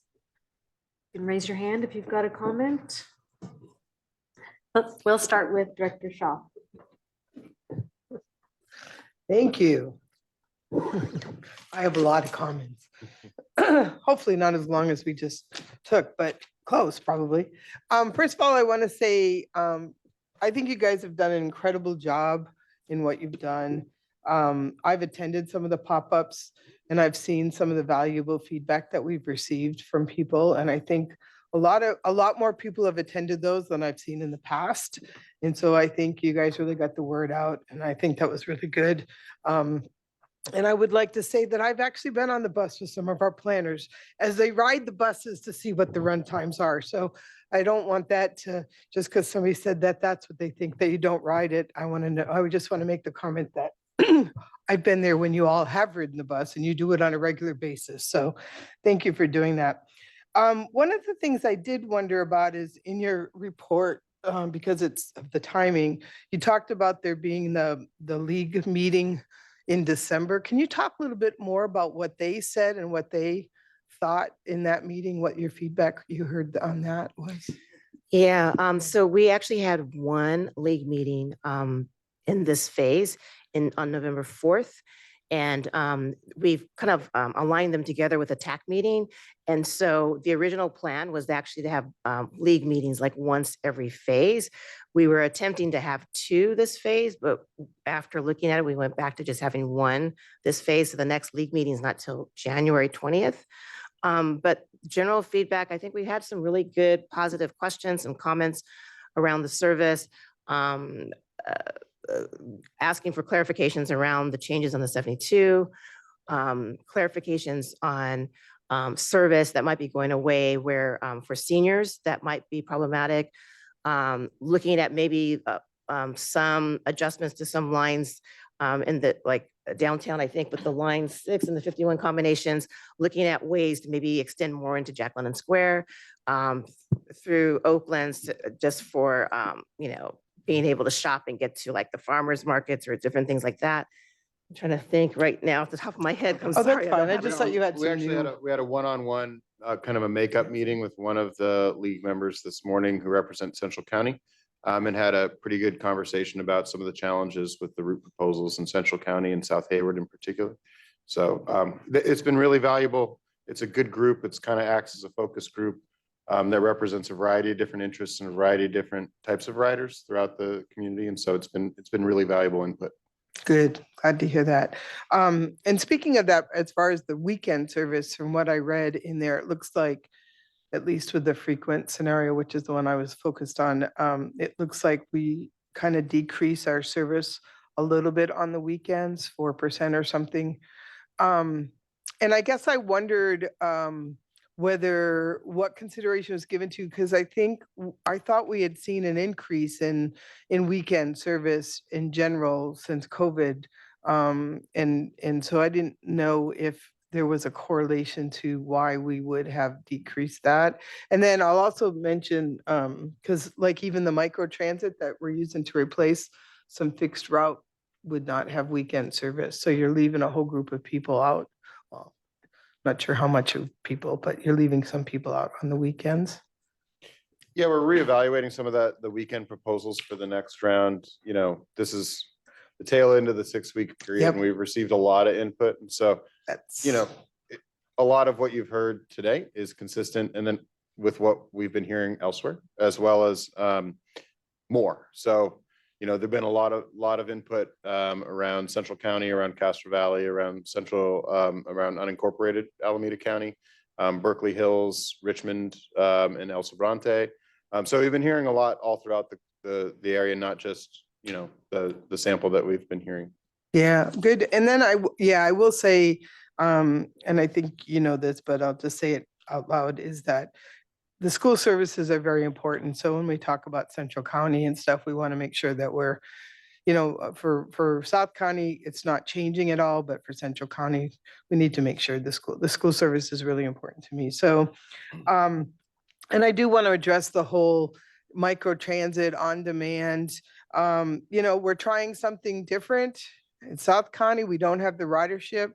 For those that don't know, we have a difference in return to source for funding. So you can't just take service out of South County and move it to North County. It doesn't work that way. So what we're trying to do is focus try some new things down in South County to address the need where we don't necessarily have a lot of ridership, but we still have a need for people to get from point A to point B. There were 4 options that were put in there. 3 of the 4 options are all union groups. So it's not about getting rid of the union, has nothing to do with that. There's only 1 option in there that I'm not even sure how serious we are about with that's non-union, but most of them are all union options. So I just want to make that clear. It's really about addressing our customers' needs to get from point A to point B in a place where we don't have a huge amount of ridership. Your attachment 2 has some wonderful data, by the way. I think it was great. I was a little bit, I think, surprised at some of the run times. You know, there were some instances where the run times were off, but they were a very small percentage. Most of them were within a couple of minutes. But it does take another 20 buses, as you mentioned, and 40 operators. And I really do think it's important that we look at that as part of that. That's one of the key things we were doing this and starting from the ground up was to address those run times. So I do think that's really, really important. One question I had for you is when we look at those run times, and we do have the data for it, so I feel comfortable in the data because it knows, is it when the bus driver stops at the end, so he pulls into his 200 bus stop at thing and puts it in park, is that where it ends? Or does it give him another minute that allows them to get everybody off the bus and all of that? So when does that calculate? So the on-time performance and is calculated at the time point. Within each time point, there's a radius, like a GPS radius, sort of, that's wrapped around the bus stop. So it's when you enter or exit that particular radius that the time is marked. So I guess what I would say is I do think it's important that we consider that, because even though the bus pulls into the stop at, you know, its particular time, 2 p.m., it takes a few minutes for them to get everybody off the bus. It takes a few minutes to do A, B, and C, and that really shouldn't be part of their break time. They're still working, as far as I'm concerned, when they're waiting for everybody to get off the bus safely and do everything. So I hope we can look at that. I don't know if there's a way to look at that, but I hope we can look at that when we look at these run times to ensure that they're really fair. And maybe that goes back to the don't make it the minimum, make it a little bit more so that there's some of that's addressed with that. And then the paratransit question, you talk in the report about, you know, the options we have and what we've done. You know, we made a conscious decision to continue to cover our area that we did pre-COVID, which I think was the right decision that we made. It sounds like in the report we need to make that decision again going forward. So my question is, when do you want us to tell you one way or another how we want to move forward? Because personally, for my vote would be that we continue with our existing coverage and we don't affect our paratransit riders based on on what changes we make. But I also would like to know the cost to that. And I don't know at what point in time we make that decision and you bring that cost back to us. I think, and we also had questions about costing for these scenarios, and it's very high level. So, and that pertains to the paratransit as well. So I think when we get to bringing a single scenario in January, I think we'll have a better idea of where we have a single kind of target to hit in terms of what that cost would look like and what the implications are for making one decision or another decision. And what we want to do is provide that information to the executives and the board to be able to understand these are the trade-offs between these two decisions financially and coverage wise. Okay, great. So we also talked previously about there's a lot of other different types of shuttles that are in different areas, and we're trying to make the most use of what the money we have, the drivers we have, and what we can do, and trying not to duplicate service. So I had seen a couple of comments about like Bay Farm as an example, and I think Bay Farm is one of those areas that has shuttles. So have you considered some of that in here as well, so that we make sure we're not duplicating services of other people, so that we can serve as many people as possible? It's definitely a consideration, and we're also having regular conversations. Alameda is a fantastic example of a city that we've worked with in the past to ensure, because shuttles are not only a service, but typically they're also free for their riders. So it's a little, and sometimes they have a policy that, they pick up employees only or some other thing. So sometimes they're not always a solution for the general public, if we were to rely on them as a substitution for our own service. So we've had discussions with a lot of different communities that offer shuttles. And the ultimate goal, I think, is to have a more unified level of service throughout the entire community that mitigates the need for separate shuttles and separate services. So that's a goal.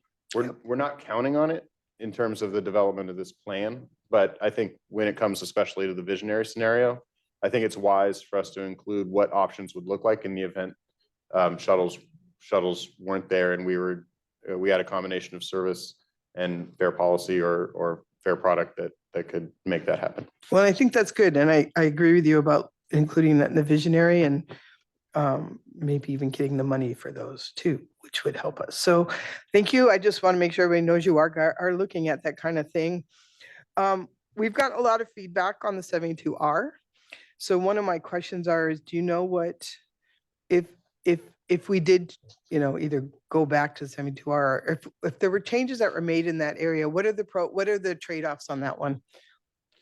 Yeah, so the 72R is one of the more challenging ones. And the way I think when we initially talked about it, what we talked about is that there's kind of two levels of service on San Pablo right now. It's not a unified level of service. So there's two different types of stops. There's ones that are pretty close to one another and they're served by the 72 and the M. And then there's ones every half mile and those are served by the R. The people that the R stops, served by the R and the 72, 72M. The ones at the R stops get a bus every 6.5 minutes. Everyone else gets a bus every 15. And the goal is to have a bus at every stop every 7.5 minutes. The thought is also to spread some of the stops apart so that the buses are speeding up. And a key change from when we launched 72R back in the early 2000s to now is that we've upgraded or in the process of upgrading the TSP system along the corridor, and every single one of our buses has TSP infrastructure. So in the past, you had to have a specific set of buses on the R that could take advantage of the optical TSP system. Now every single bus in our system can take advantage of that system. So every bus can get signal priority at every intersection. And that's a huge change. And does that warrant making a change to how we operate service in that corridor? I don't think we've made a decision yet on what will ultimately be brought to the board in April. This is all, the engagement, the purpose of the engagement is to put ideas out there and then get feedback and then to bring it back, relook at it and make the right decision and bring that to the board for the board to make the decision. Thank you. One other thing I was wondering when I listened to some of the comments on the 51A and 51B, you know, I sometimes wonder if the people who support us putting it back together again is because they don't want to pay a second fee. So, you know, we've talked about how once we're able to, back when we get Clipper uh, installed or working or whatever, that we're going to look at allowing free transfers. And I don't know if that would make a difference in what people's thoughts are around those lines. And so I don't know if that's had any input into how you've been looking at some of these, you know, 5150Bs, the sixes, the quote unquote one seat rides, if that's had any input into that, if we did know we were going to free transfers. I'll defer to any other staff that want to talk specifically about the transfer policy. I will say that when we talk about the transfer of the 51 and 51A and B, one of our key concerns is actually for folks with mobility or visual impairments, to be able to make that transfer between the two buses. And the fare was a secondary part of that. But if there's anyone that wants to discuss the fare policy, I'm not sure where we stand right now. No, I don't mean the policy itself. I just wondered if it would make a difference in how you're doing some of these lines so the bottom line is you're not considering transfers in these lines when you're looking at this. You're considering other things such as mobility and stuff. It's a part of the conversation. Yeah, okay. And then I do like the idea of and we've talked about this before, the visionary network, us completing that later after we look at some of these other things and looking at that, because I do think that's going to be important as we move forward. And last but not least, I just wanted to say I'm really looking forward to getting all of this in place, because even with the 72, if it doesn't work out, we can change it. You know, we can adapt this as we need to. You guys have a lot of new ideas in here, and we need to do it from all together because of the couple reasons. One, redoing all the run times, the general sign up, all the things that go into it. But it's good to get it out there, see what works, see what doesn't work, and then move forward, get those run times changed, which are really, really important for the drivers as soon as we can. And then we can adapt it as necessary afterwards. So thank you very much for all the hard work. Director Peoples.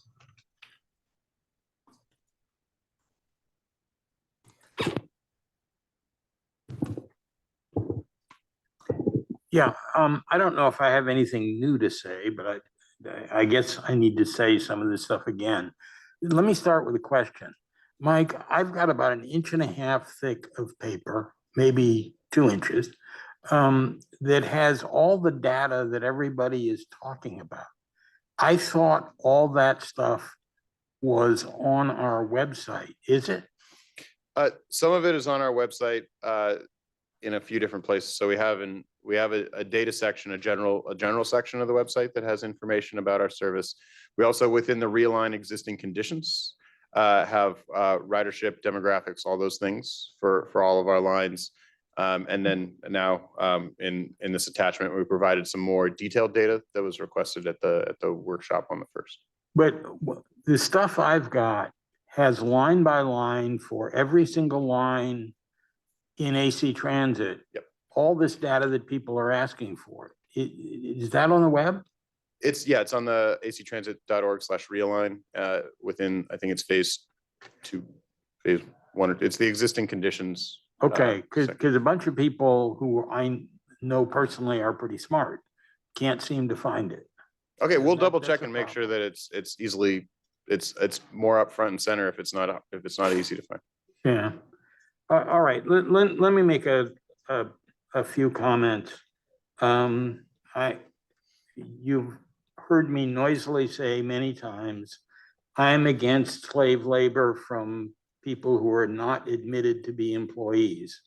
So I will never vote to support having any public money going to TNCs. They're offensive to me. They may be effective and they may have some pretty nifty software, but they don't even admit they're employees, and they spent $200 million overturning a California Supreme Court decision and AB 5 in the legislature. And I don't think they should get any public money.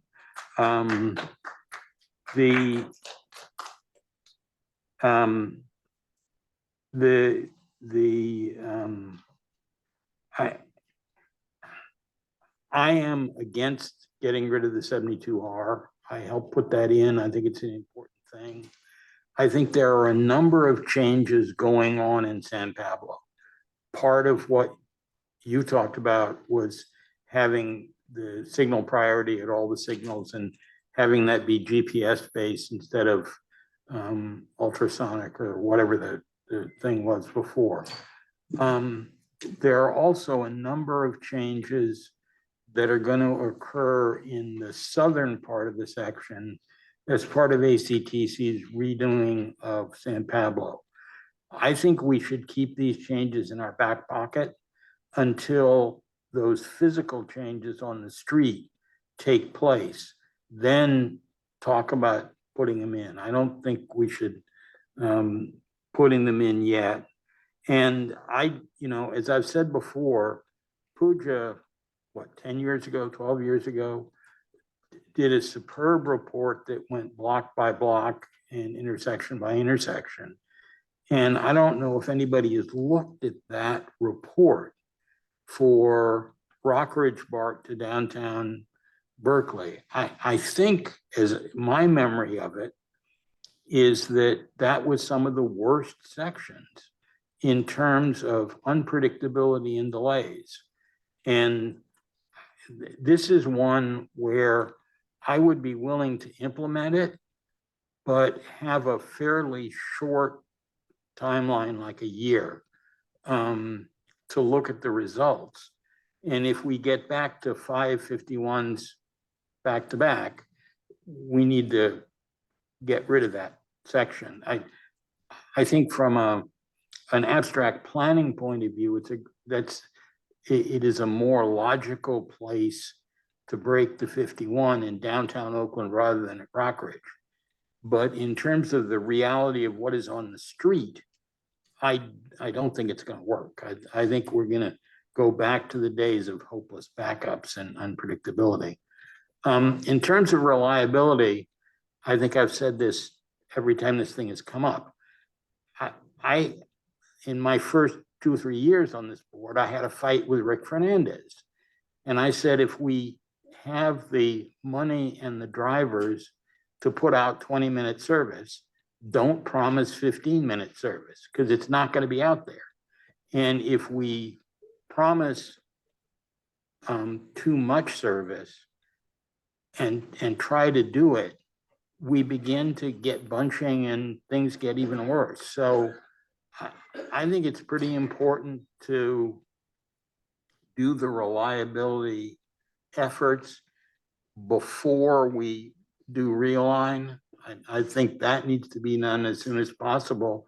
And, I don't think we should put more time into drivers' breaks. We should just make damn sure they get their full allotted time. If it's 6 minutes or 5 minutes, whatever it is, we should make sure they get that.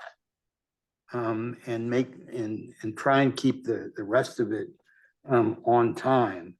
I think this process is going to need to be extended, and given our schedules for signups, it probably means it gets extended till August 25, and I can live with that. But I think we got to make sure we do it right. And I do think it's important. I agree with what a number of people have said, that we need to have the service standards before we do the unconstrained version. And the unconstrained version needs to be really far-sighted. I think we need to be in a negotiating position when we're looking at the regional measure in 26 to say, this is how much money we need.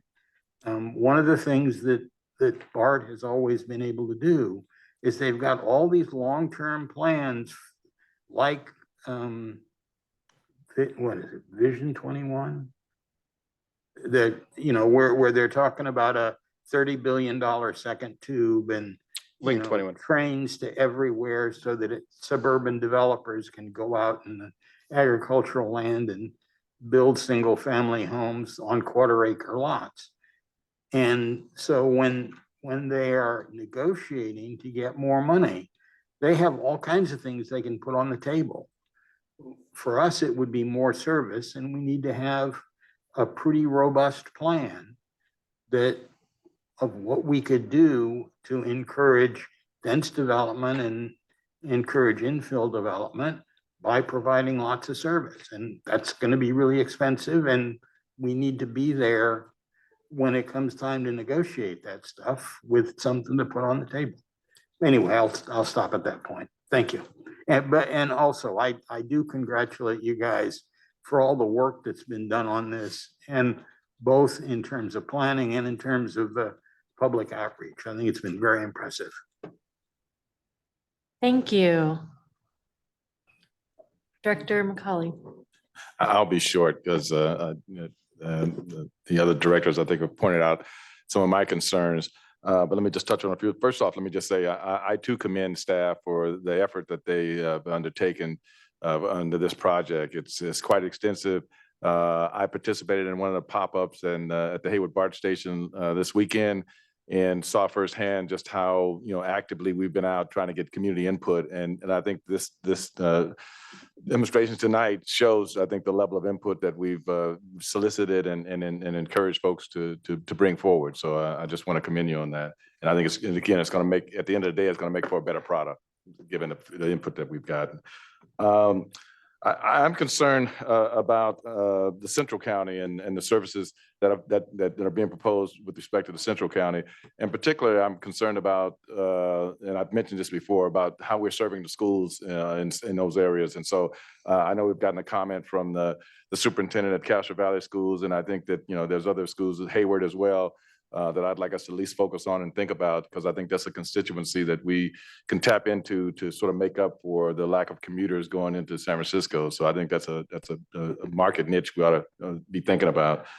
I'm also concerned about ADA services and making sure we don't, that whatever actions we take in terms of reducing service, that we're still making the paratransit service available as an alternative. And I too am concerned about the schedule. I think I'm not prejudging it. I just think that at some point we need to really sit down and make sure we're clear on the time it's going to take to implement whatever we come up with, and make sure that's adequate to fully implement whatever we're proposing in the best manner possible. Because again, as they say, you only get one chance. You don't get a second chance to make a first impression. So I think it's important that we get it right the first time out of the bat. Out of the chute. And then last but not least, I support what my colleagues have said about the service standards. I think that's going to be important that we establish that as we move forward to identifying the visionary plan. And I've said before that I think that visionary plan needs to be visionary. I mean, I'd like it to just take off your blinders and just imagine if you were king or queen, what would you do? And I think that's the approach we ought to take with the visionary plan. So with that, again, I just want to thank you for all the work you guys have done. It's been tremendous. Thank you. Dr. Walsh. Thank you so much. I'll echo my colleagues and thank you for your work. I was at one of the workshops the other night, and it was really great to see all the participation that people have had into this process. I had a few comments. I know that we've gotten a lot of comments from elected officials, and I really want to listen to that because they are also representing constituents in their areas. And they are pointing out things like, for example, Berkeley is in the process of eliminating parking at the BART stations and building housing, much needed housing at the BART stations, much better use of that space to house people than cars. However, if we don't have service, let's say to the hills, how are people going to get there if there's no service? So I do think that we need to think about that kind of thing. There's also been the comment made of making sure that we connect seamlessly to the marina. They're trying to build a new ferry terminal out there. And again, we should have a seamless connection to other modes of transit to make that as easy as possible for people.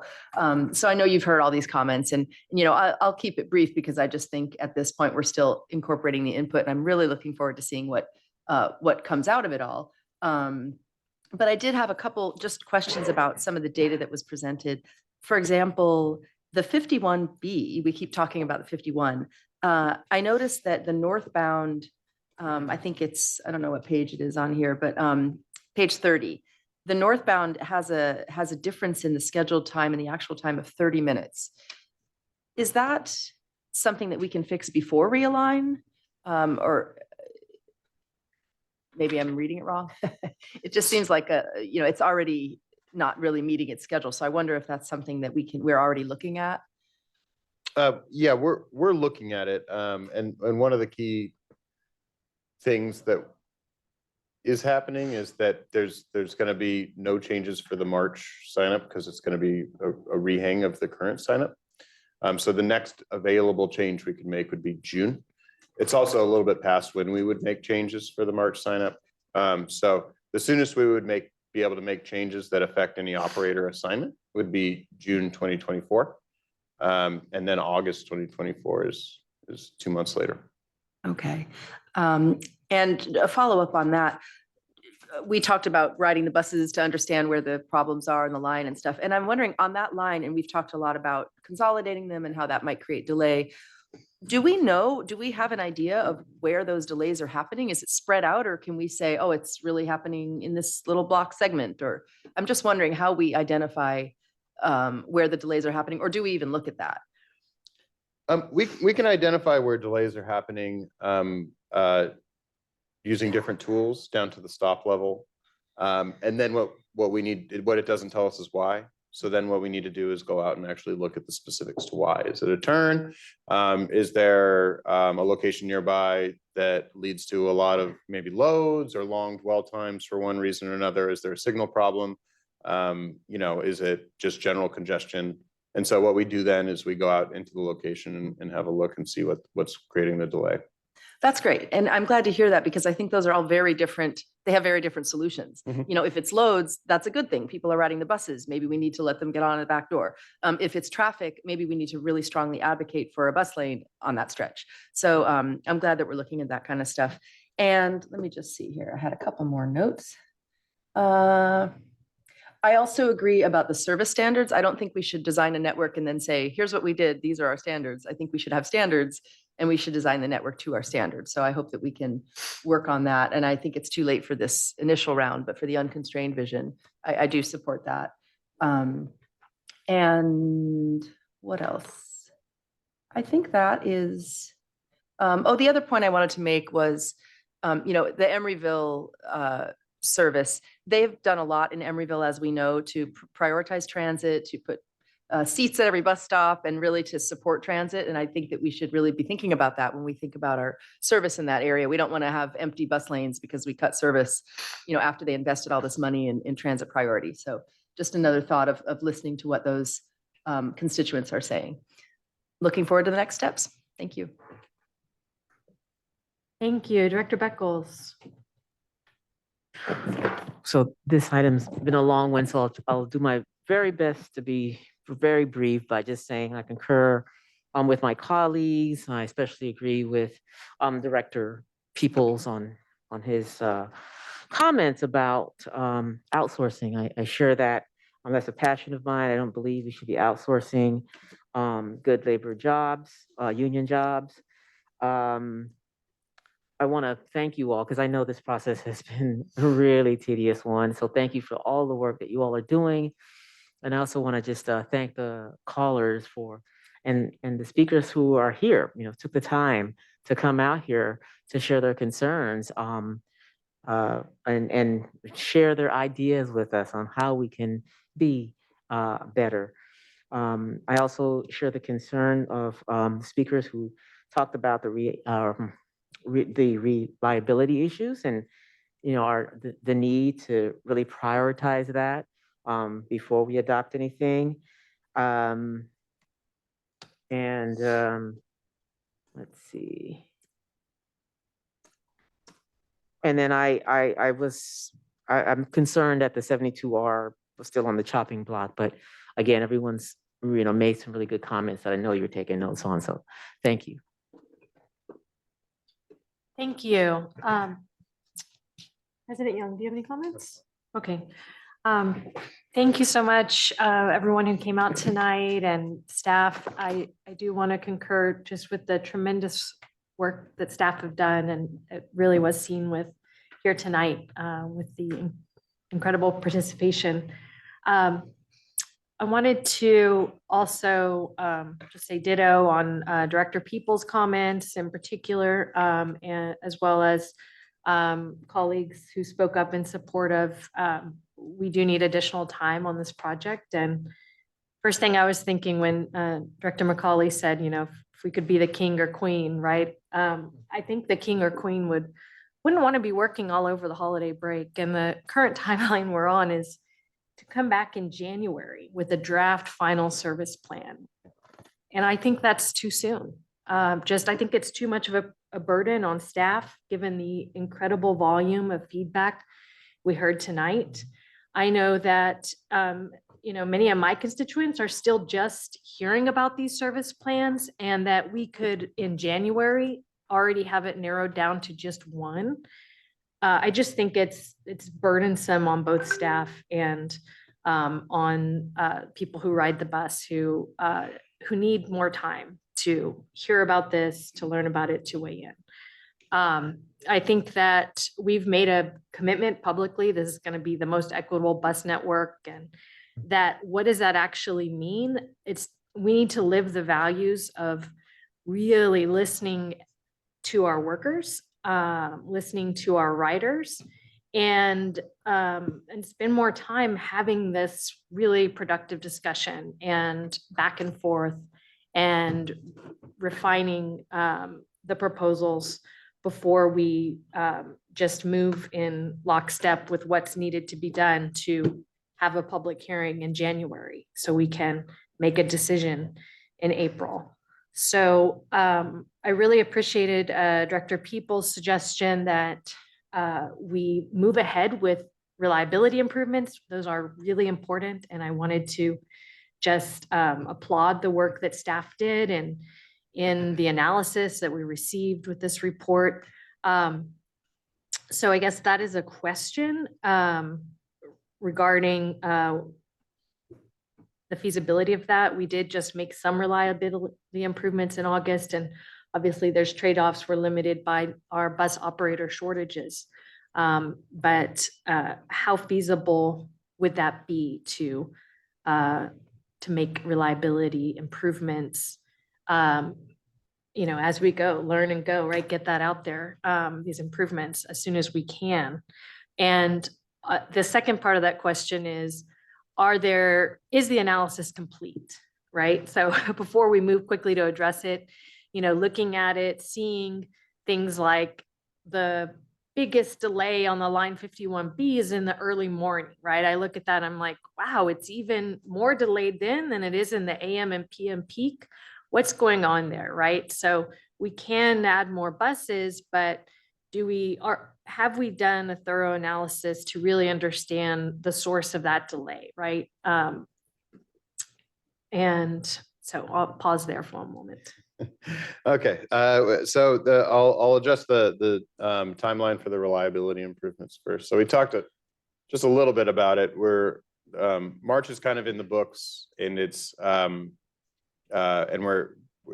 going to be minimal changes in part because we're starting to kind of prime the pump to be able to do all the work for an August implementation of major service changes. So we're trying to keep things light for the next couple signups in order to make sure that our staff have the ability to do that. But probably more importantly for making the reliability improvements is there's a public hearing implication. So we've made changes to the extent we could in August 2020, was it 2023? August 2023, to the extent we could without triggering the need for a public hearing under the board policy. Any further changes that we make, especially if it's as much as 20 buses, as we've outlined in here, we'd need a public hearing. So the plan is to fold that into the public hearing process in January that would then feed into the Realign implementation in August. And that's kind of the soonest we could work a public hearing at this point. And so that is actually the answer for the shortest we could possibly do is with a public hearing for adoption in April of anything, Realign or reliability improvements. August would be the quickest that we could pull that off. Sorry, the public hearing is called in January and is in March. I need to split that hair.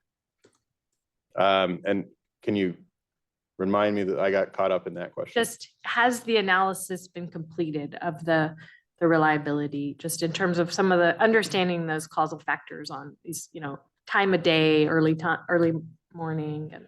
We're looking yet, so we started to work, the general managers created a task force that's working on reliability specifically that's separate from Realign. And we started with the goal of looking at what are the schedule issues that might be leading to reliability. We started to pull different threads and kind of peel, I'm going to mix metaphors, peel the onion. And we ended up, it just started to get, there's a lot of different things, as we've heard from callers, that lead into reliability issues and not getting layovers and not being able to access restrooms. What are all these different factors that are leading into it? And how do they all interplay with workforce quality of life, all those different things? So there's a separate issue, there's a whole separate project that's going on. It's actually on a similar timeline as Realign, where we're analyzing everything from schedules, doing interviews, we've looked at peers and talked to them about what they're doing, restrooms, layovers, relief points. We try to take a multifaceted look at the entire organization. And so that's at a staff level right now, and we're working on completing that work in the next probably month. Thank you. And in terms of microtransit, I do think that I've got a number of concerns that my colleagues share and that we should take off the table. TNCs and absolutely I do not support looking at TNCs. And my real concern is we know, that we're going to end up putting something out there that's much more expensive per rider and provides less service. And I don't think there's anything exceptional about our service area compared to the many other places where microtransit has been pursued.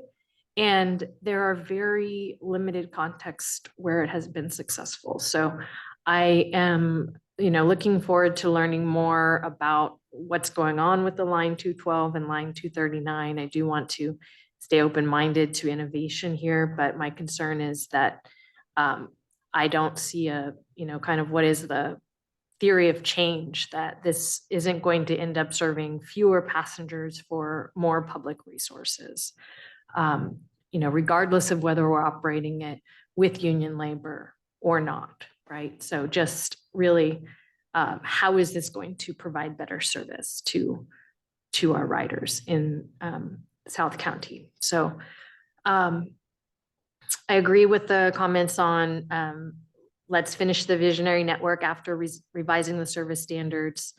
And I appreciated the comments from some of our longtime drivers about the really unique problems of the Line 51 as well. That was great. I had a few more questions, but can't find them here, and I don't want to delay us too much. Okay, so implementation question. So one of the schedule alternative in our packet really looked at adding more time for community engagement, and we have heard a lot of feedback on implementation, and we get one chance to make a first impression, right? So there are a number of routes that would be longer under the proposals, right? And we don't have run times on them because we've never run them that way, right? So just wanted to, ask, and tonight might not be the best place, but just a little, I don't expect you to have it tonight, but to learn a little more about what is our typical implementation timeline for each of the steps when we have this degree of change. So if you wanted to say anything about that, but I just wanted to say that it's something that I think is really important in terms of implementation. I would say briefly on implementation, this is something that, we did when we launched AC Go. We have a really solid change management and implementation approach internally in terms of large service changes that we're going to kick off in January, where we get all the departments involved and we develop a list of everything that they need in order to be successful in implementation. So we inventory everything everyone needs and then align it into a timeline, create dependencies, and then start working towards what all the critical tasks and timelines are in order to make sure that we deliver everything that we need to deliver. Okay, thank you. So that does conclude my questions. Do we have any additional board member comments?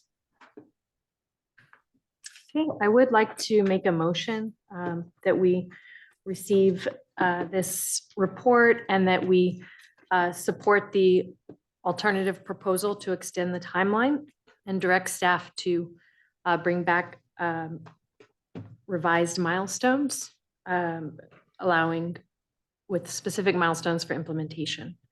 Second. Okay, we have a motion that's Director Peoples has seconded it. So I'll make an amended motion that just says we received the report today. Can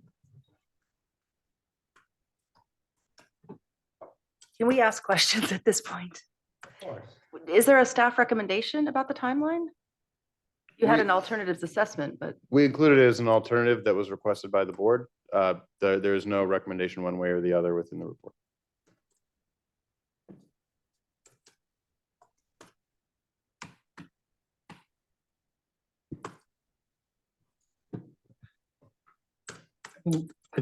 I think there's a motion on the floor and there was no second to the amendment. I think Director I'll Walsh. had second the some- amendment to receive the report. Okay, Madam Secretary, can you remind me of how I proceed when we have two motions? So you need to vote on the amendment first. And may we hear the amendment again, please? I guess maybe it's a substitute motion is Yeah. what you're. It's an amendment by substitution. Report and move forward with the plan as is until January. The substitute motion does not extend the schedule. That is the difference. Was there a second? Yeah. Seconded that? So we So will we now need to call vote the on that, roll yeah. on the motion to receive the report. Okay, or you can just do a voice vote. There's Without the no, extension, there's right? no resolution, but it's up to you. Okay, well, I think let's go ahead and do a roll call. Okay, sure. Vice President Shaw, Yes. Director Walsh, Yes. Director Beckles, No. Director Syed, No. Director McCauley, Yes. Director Peoples, No. and President Young. Yes. Okay, that motion does pass, so we will receive the report.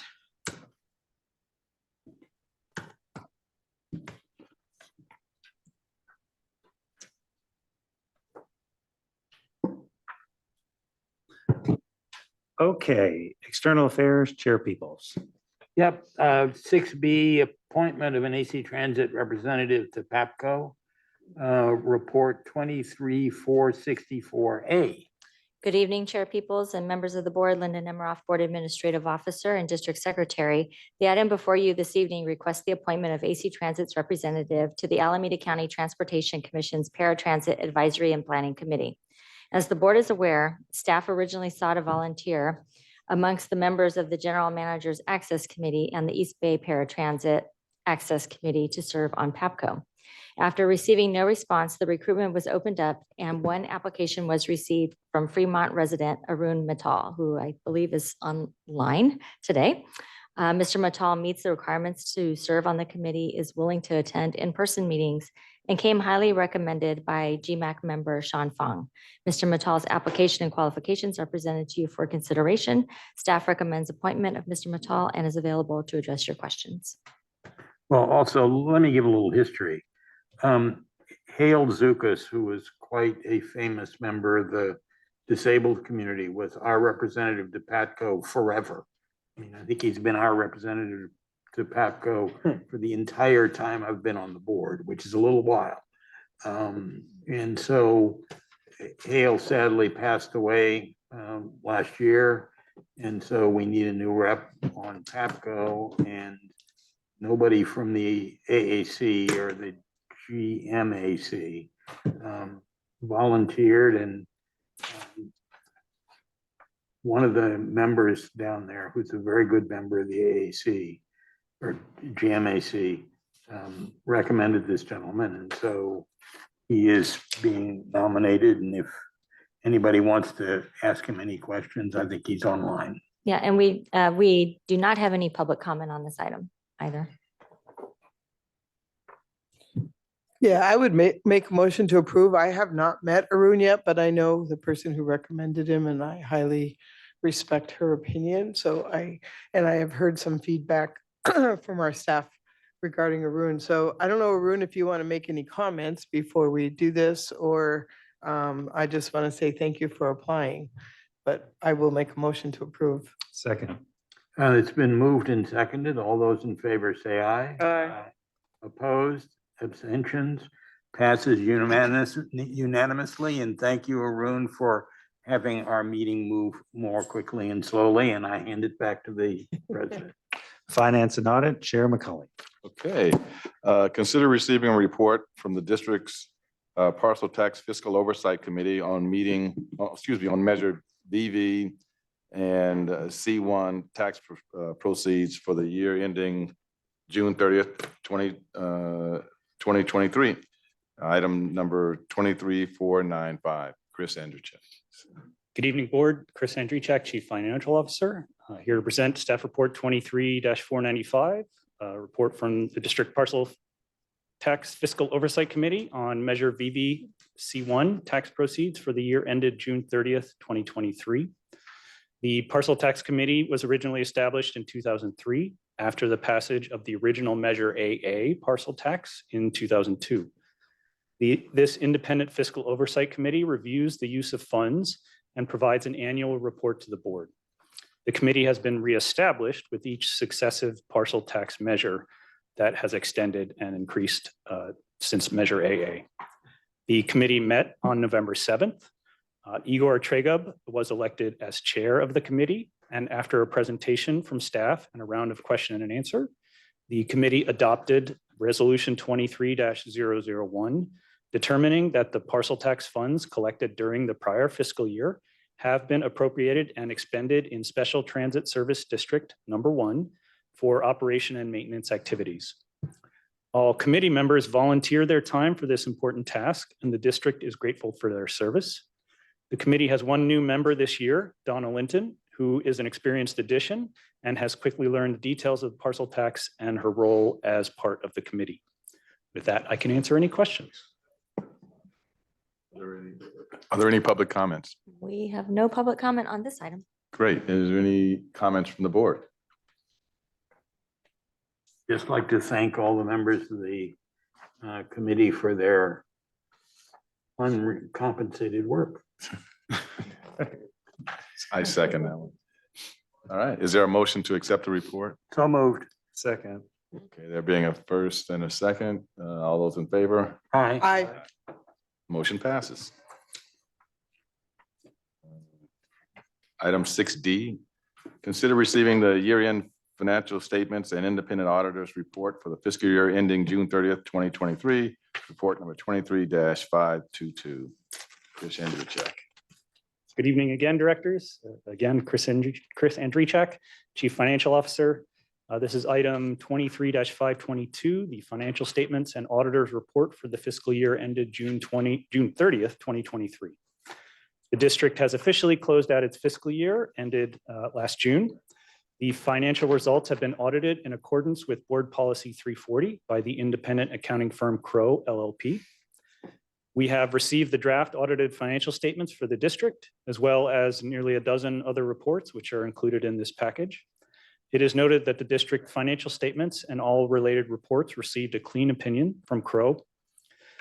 During the year ended June 30th, 2023, revenues earned were $580.7 million, compared to total expenses, excluding depreciation of $531.4 million.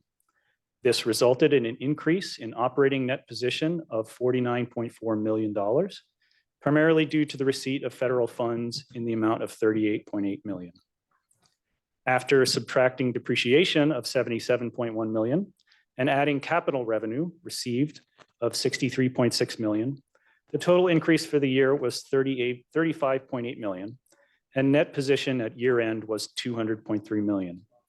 In comparing this ending net position, for relative level, the district's operating expenses are about 44.3 million per month. As noted, the district received 38.8 million in federal funds during the prior fiscal year. Without these funds, the district's next net position would have decreased slightly to 161.5 million at the fiscal year end. Although the auditors issued a clean opinion, it is also noted that they identified a finding of significant deficiency noted in attachment 10.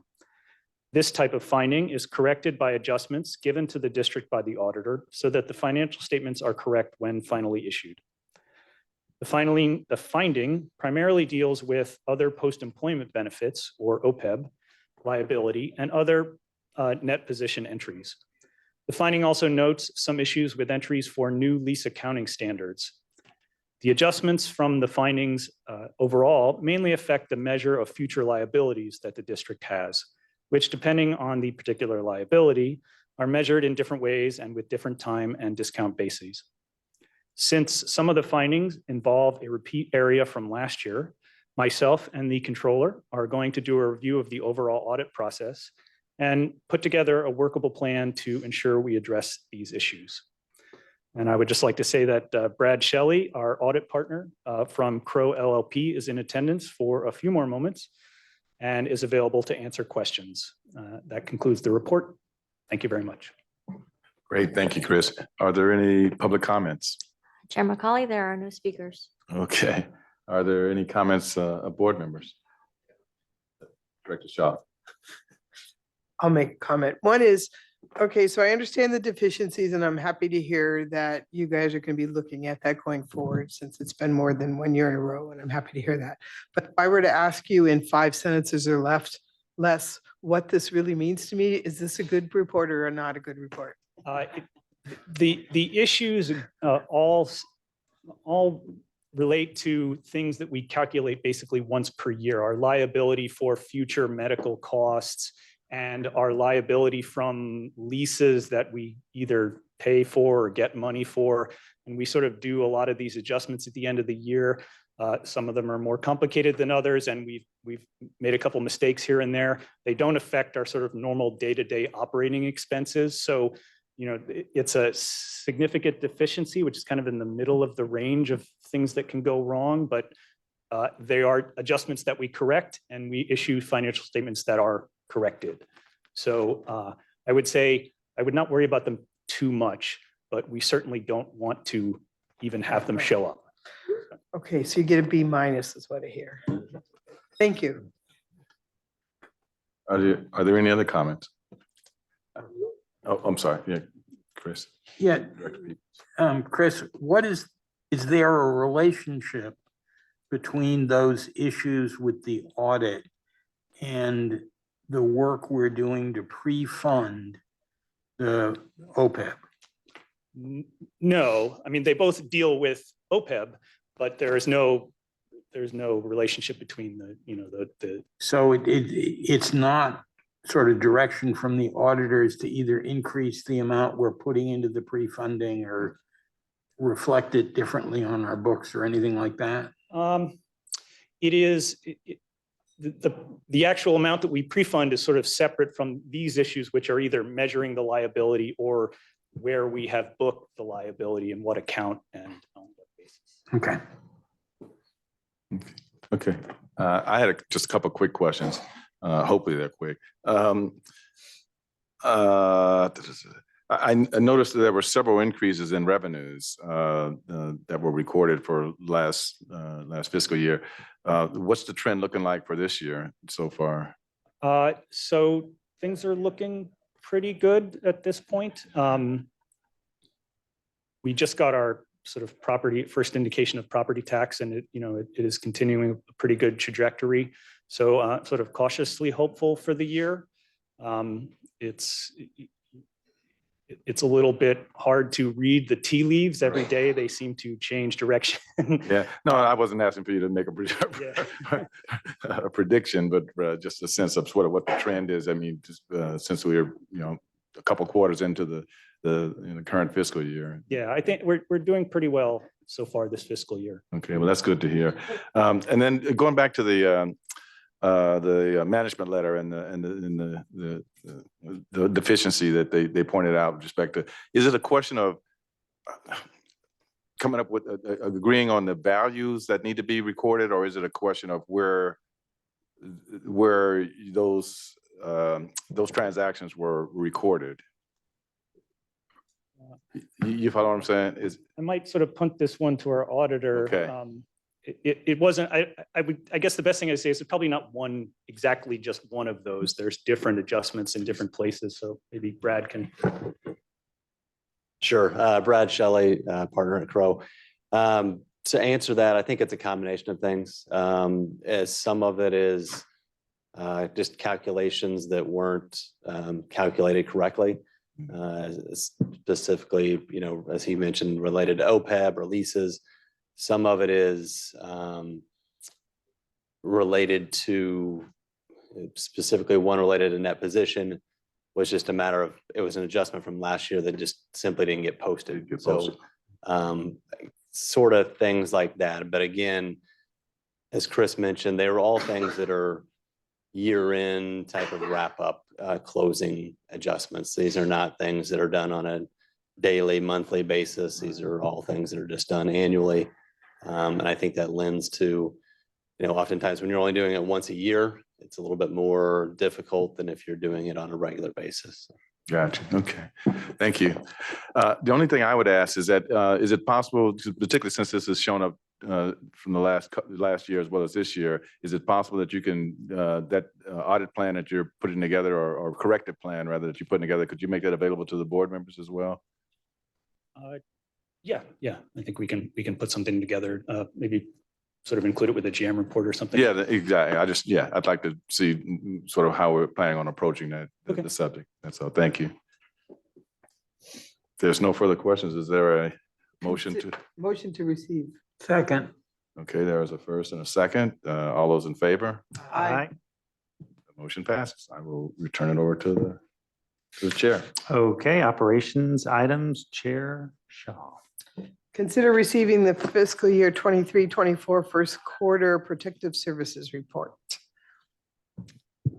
Yes, good evening, President Young, Chair Shaw, Board Directors, Marlo Blagg, Director of Safety and Security, presenting staff report 23-573, a briefing item of the Protective Services Quarterly Report.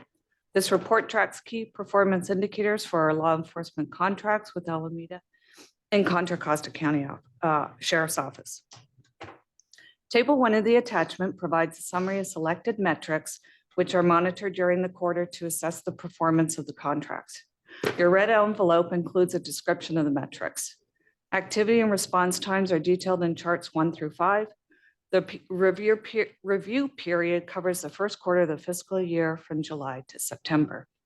Reviewing chart 1 metric, activity on AC transit, the first quarter average rate of activity within the transit system was 94%, 1% below the target goal of 95. With regards to chart 2 metric, sheriff's response time of 5 minutes or less, the combined average response time in the first quarter was 7 minutes and 26 seconds. Chart 3 denotes the combined response time as a percentage, which 65% of the calls were at or under a 5-minute response time. Chart 4 shows there were 22 passenger falls this quarter, where the sheriff's office responded to 4 of those calls. Chart 5 reflects the 14 operator assaults in the first quarter. The average operator altercation rate per 100,000 revenue miles was 0.35, with August having the highest assault rate of 0.041 per 100,000 revenue miles, 0.035. The district, along with our contracted law enforcement partners, continue to ensure reducing the number of transit worker assaults is a top priority. 2024 efforts will be focused to mitigate risks by continuing to add protective operator barriers, providing de-escalation training for our workforce. In February, the district has invited APTA to participate in a peer review of our safety and security program to provide recommendations for best practices and viable solutions. This concludes my report, and I'm happy to answer any questions from the first quarter Protective Services report. Thank you very much. Do we have any public comment? Excuse me. Yes, we do. We have someone from the Cherryland Community Association.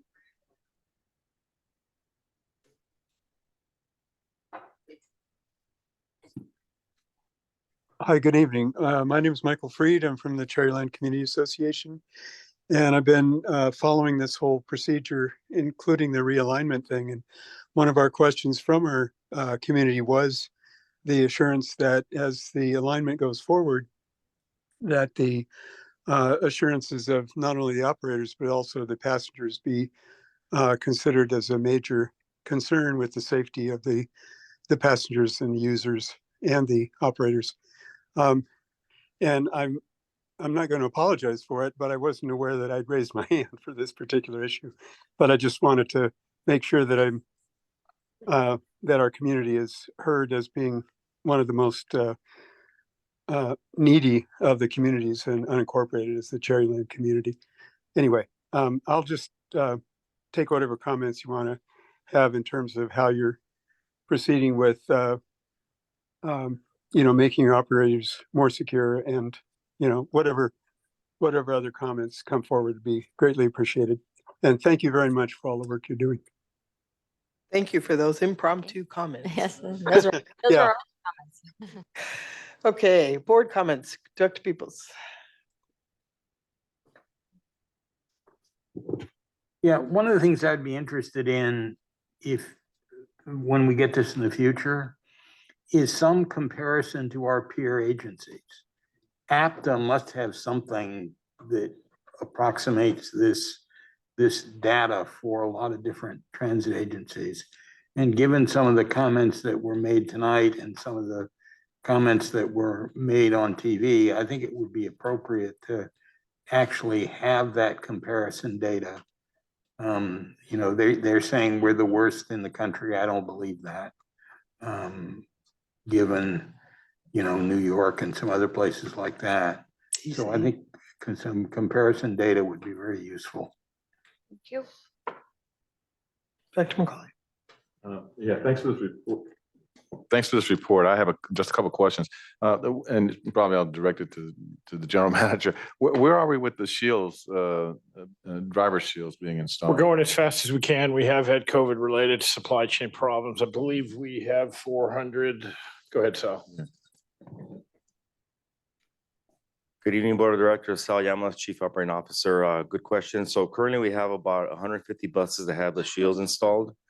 We have 26 more that we have kits that we are going to install, and we have an order for 385 shields to come in.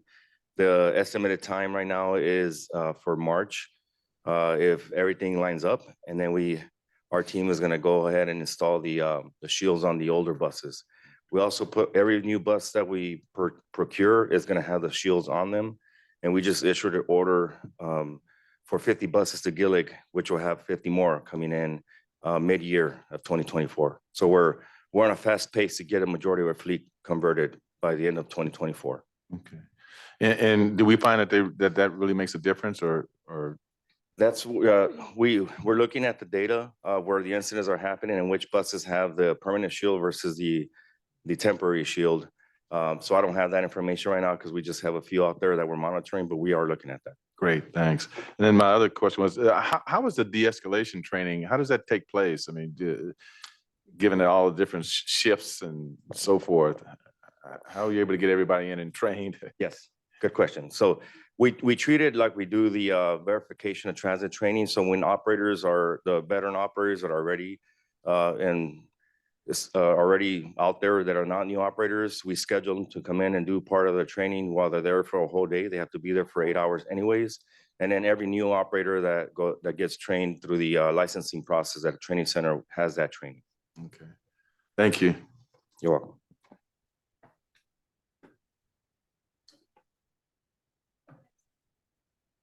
Director. Thank you for this report. Excuse me. Thank you for this report.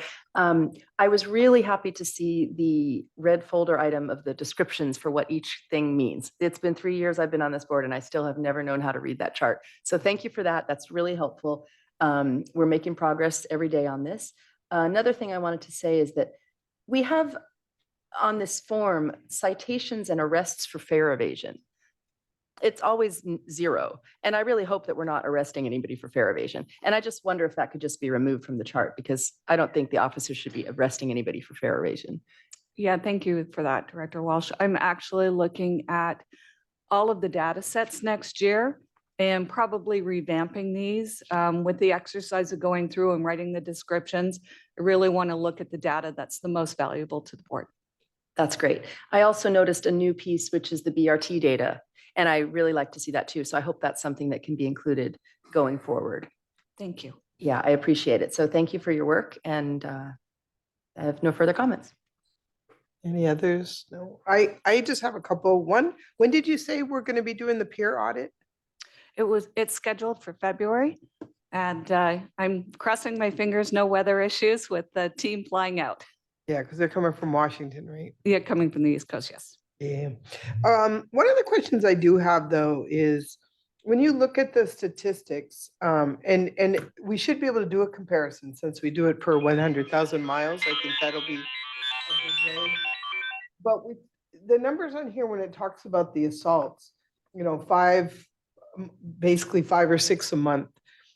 When you hear the reports or you hear the drivers talking, you know, those numbers don't seem to add up. So is it that, and maybe they're not always talking about assaults. So I guess I have 2 questions. One is, do you think every assault is being called in? And 2, is there another category that we should be tracking to kind of determine that safety factor for the operators? This is a really great question and actually convening a data analytics team in the new year to look at all of our sources of operator assault data. Some are coming from the operators, some are coming from the police department. So we really want to look at it holistically and align it so that it's more accurate and reflective of what the true environment is. And then my last question is kind of around, we have a very small, I think we have a very small group of people doing this work for the sheriffs. And we have a very, very big area. So do you have any plans going forward to kind of convene a group that includes outside sources that can help us? So Fremont Police Department, Newark Police Department, you know, who else do we have? Richmond Police Department, to kind of figure out how as a team they're willing to support us on a consistent basis, I'm gonna say, because right now I think it's all in who you know, right? Right. So with mutual aid, there is requirements for other agencies, municipal agencies to provide support. Building relationships is always very important. We have a great relationship with BART Police. We work closely with them, do joint efforts. I think there's always room for expansion and opportunities to communicate with our partners to enhance our services.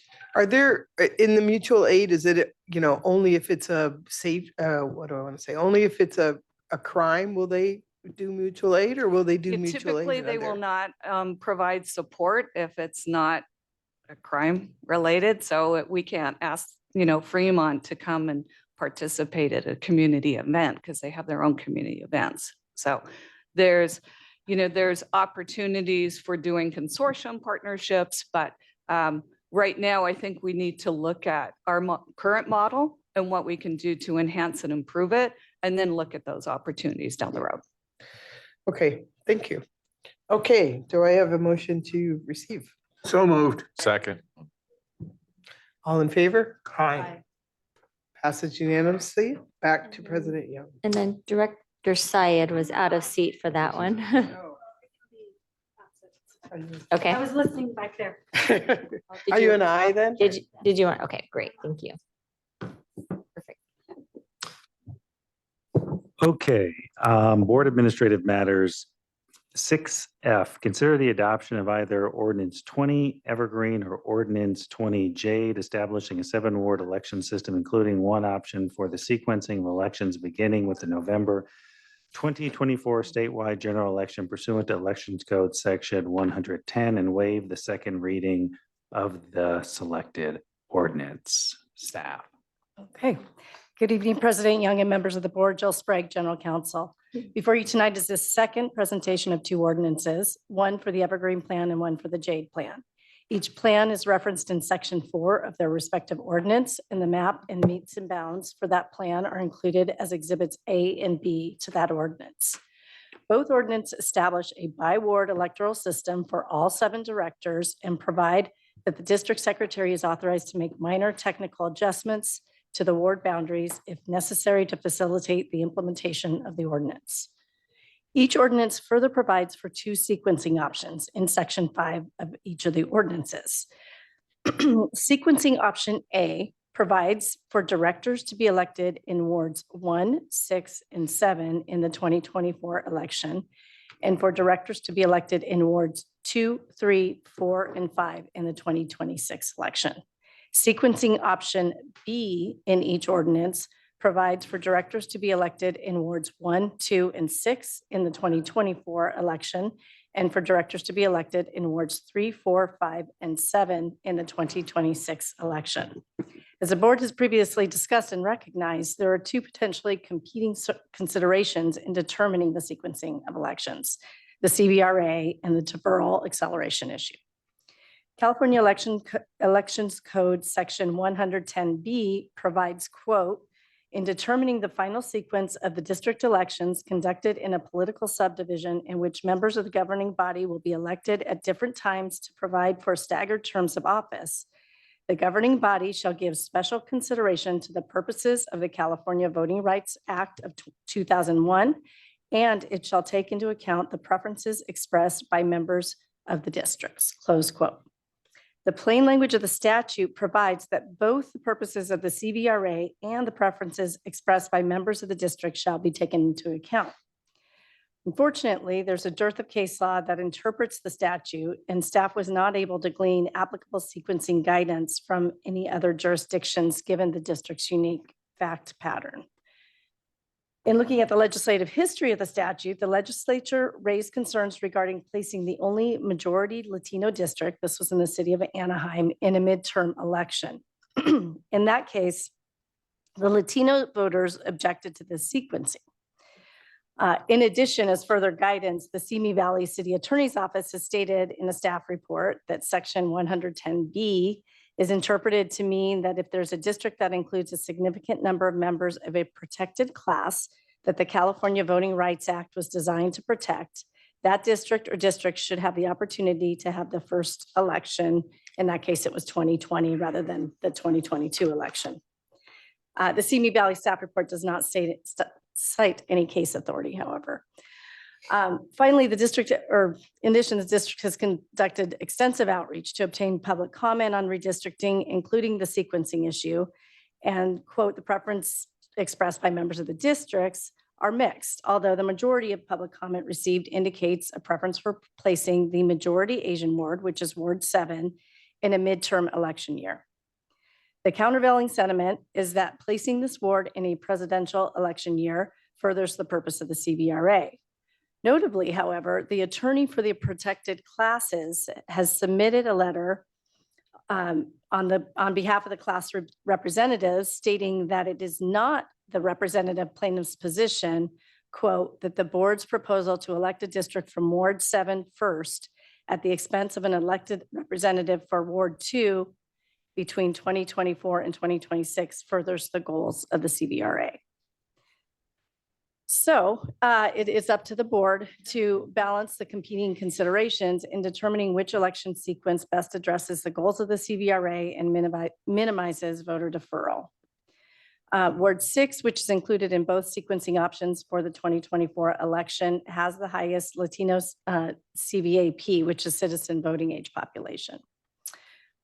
Ward 7 has the highest Asian CVAP, and those were the two demographics that were part of the plaintiff's letter.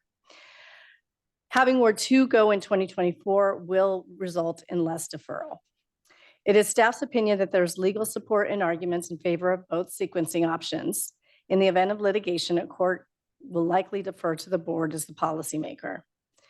This is the second presentation of the ordinances. Staff is requesting the board to make its final selection of an ordinance and sequencing option and waive a second reading of that ordinance. Happy to answer any questions, and we also have outside counsel available to answer questions tonight. Why don't we take public comment? Okay, we have a few. We'll start with George Spies. And George will be followed by John Minot. Hello. I'm disappointed that this item was carried over from last month and that it was left for this late on the agenda. It's had the predictable result of dissipating public attention. This important redistricting process will better comply with the California Voting Rights Act and enable all communities to be fairly represented on the AC Transit Board. AC Transit is vitally important to the East Bay. During the next few years, the board will be engaged in many issues with wide impacts. Ward 2 has 7 of the 10 highest ridership bus lines, the 6, 18, 51A and B, 52, and 72R. So the voters of Ward 2 are deeply invested in these questions. It is critical that the election sequence does not leave Ward 2 voters entirely without a ward representative for the whole of 2025 and 2026. The 1-2-6 sequence defers the fewest people and advances the new Ward 6, thus accomplishing the CVRA goals as explained by the law firm in their letter that was attached to the agenda.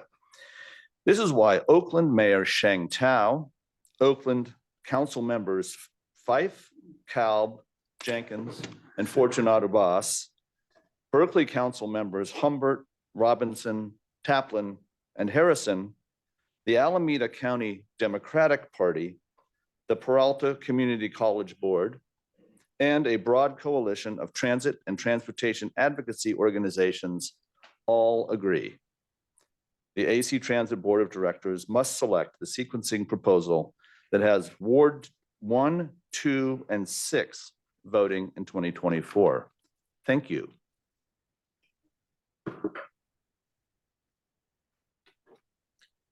Good evening, John Minot. Hello again. Obviously, not the most fun to do 2 redistrictings in 2 years, so we're finally coming to the end. I also want to strongly support the option of moving forward with districts 1, 2, and 6.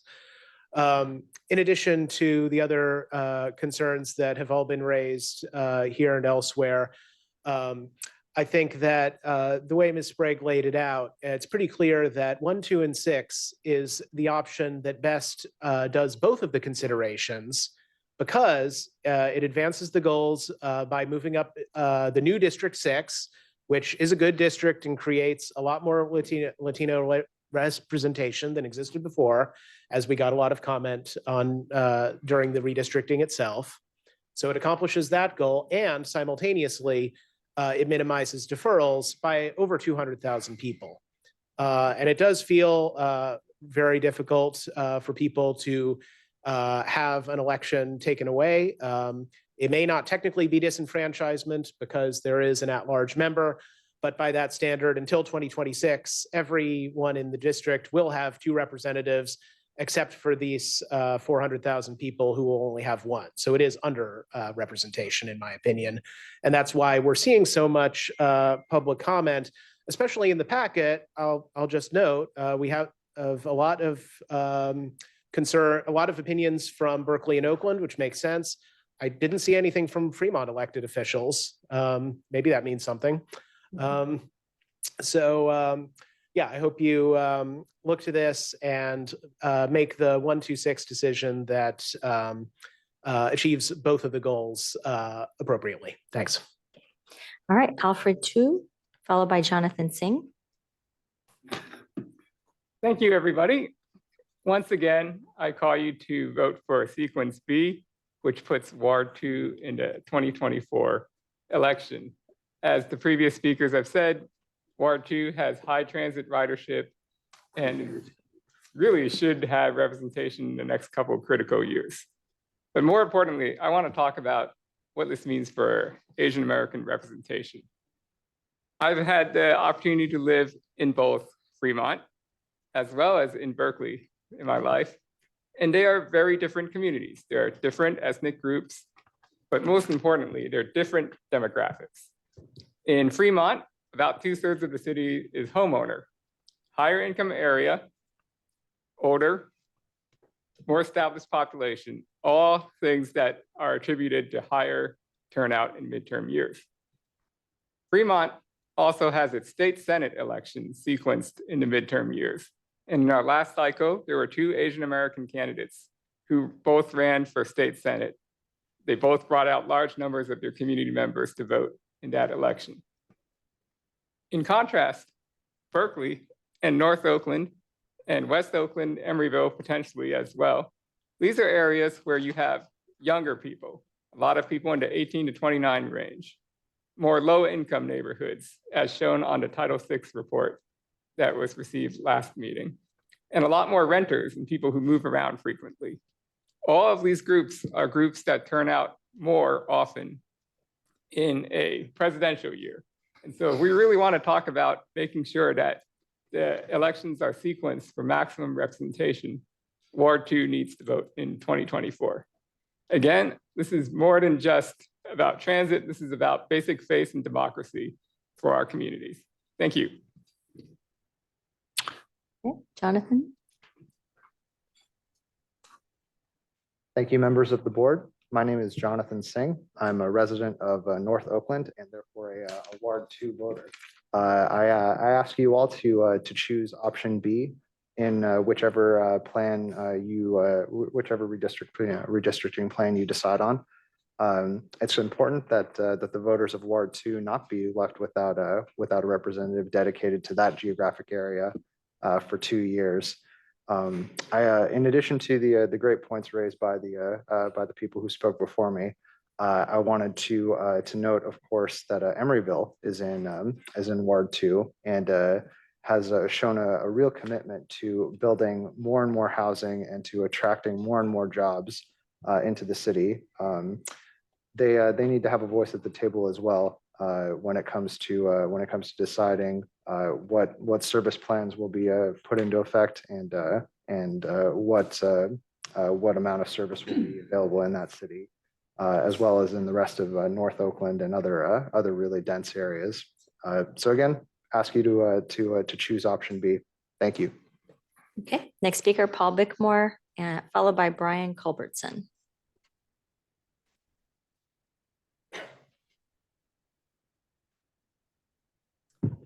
Hi, my name is Paul Bickmore. I'm also speaking in favor of option B so that Ward 2 is not deferred to 2026 in terms of voting and representation.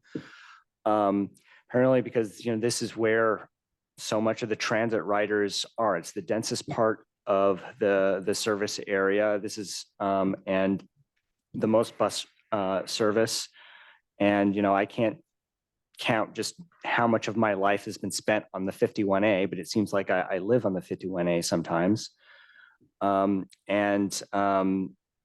all the people that need the most representation on this board, it's Ward 2. So making sure that we have a representation and vote in 2024 is really important. Ward 7 we're talking about is a heavily Asian district, but Ward 2 isn't as Asian, but it's heavily Asian. It's not like Ward 7, but still a large population. So as well, and so please support option B and making sure that the most transit riders are represented. Thank you.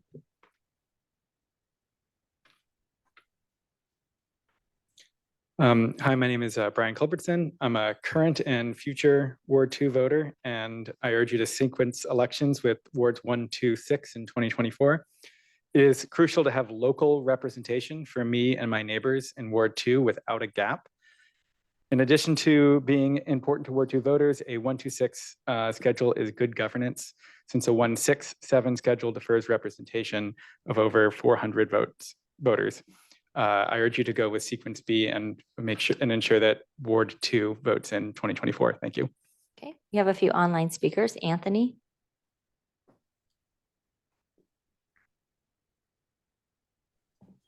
Hello, I'm a Ward 2 resident, both now and under both proposed plans. And I'm calling to express my strong preference for option B, the election sequence which has Ward 2 vote on time in 2024. This option should be the obvious choice for the board, as made clear in the dozens of letters you've received from community organizations and local officials. It defers and accelerates less than half the constituents of the other option, and ensures that Ward 2 has its own elected representative in 2024 through 2026, and it avoids further legal action that AC Transit may be exposed to should it adopt an election sequence that fails to consider the goals of the California Voting Rights Act and the preferences of district members. Please select option B so that Ward 2 votes on time. Okay, our next speaker is from the League of Women Voters Bay Area.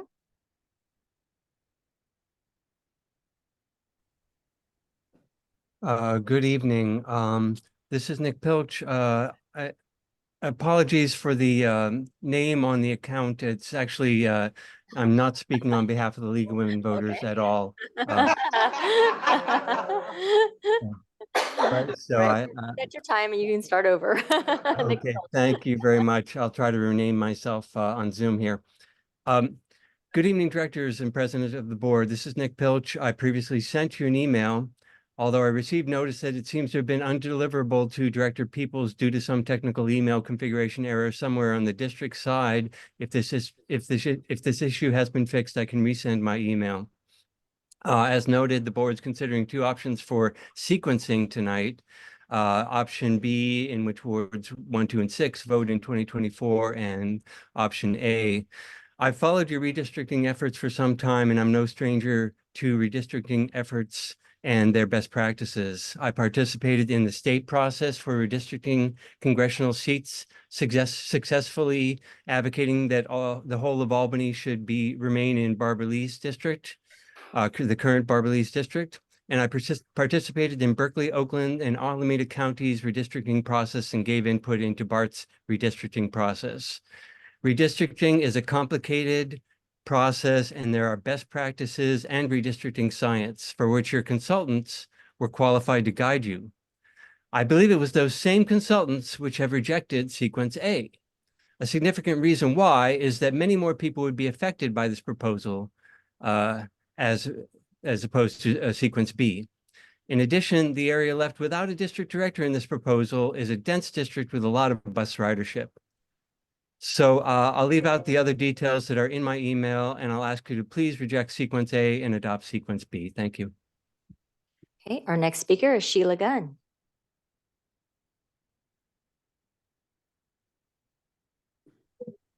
There we go. Sheila Gunn, and my shortest comment ever. 1, 2, 6 in 2024. I'm in Ward 2 and I'll be voting. Thanks. Thank you. Pat Pyrus.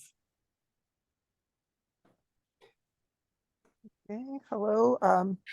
Pat Paris, former Ward 4 director and resident San Lorenzo. I don't think I've ever lived in Berkeley. So I leave them to themselves. I don't have a strong opinion on the Jade versus Evergreen maps of the ward boundaries, since the unincorporated communities of Alameda County are preserved in Ward 5 either way, and we thank you for that.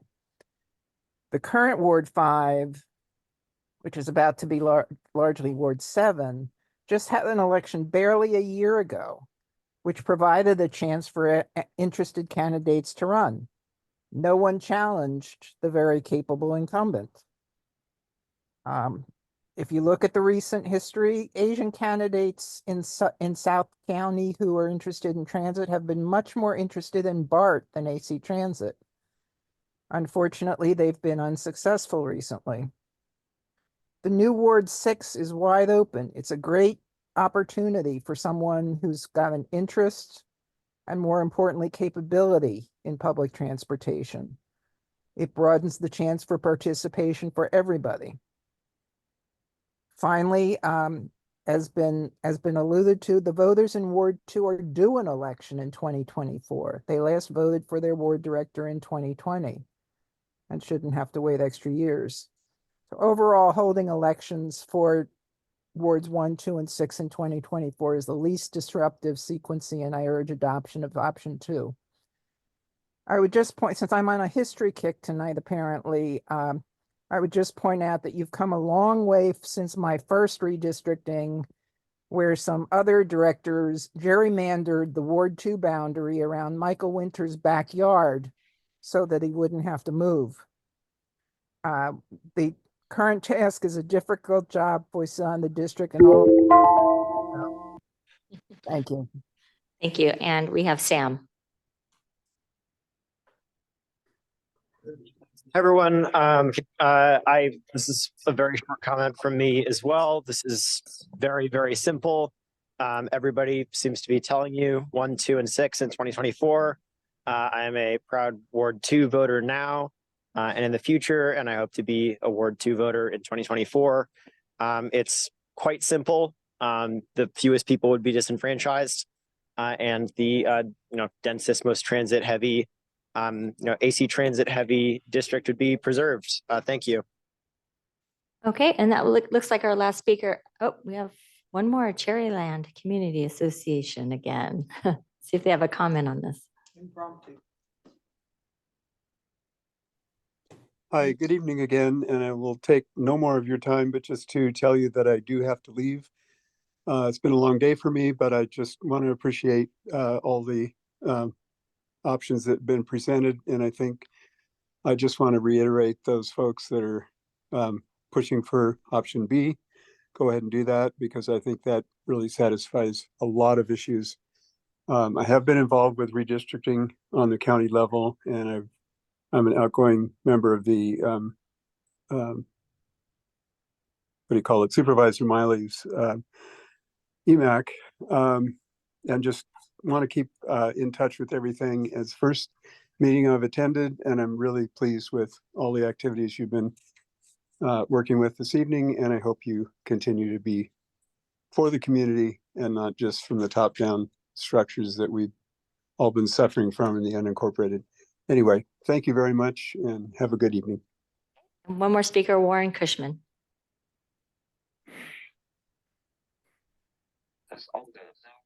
Can you hear me? Yes. Okay.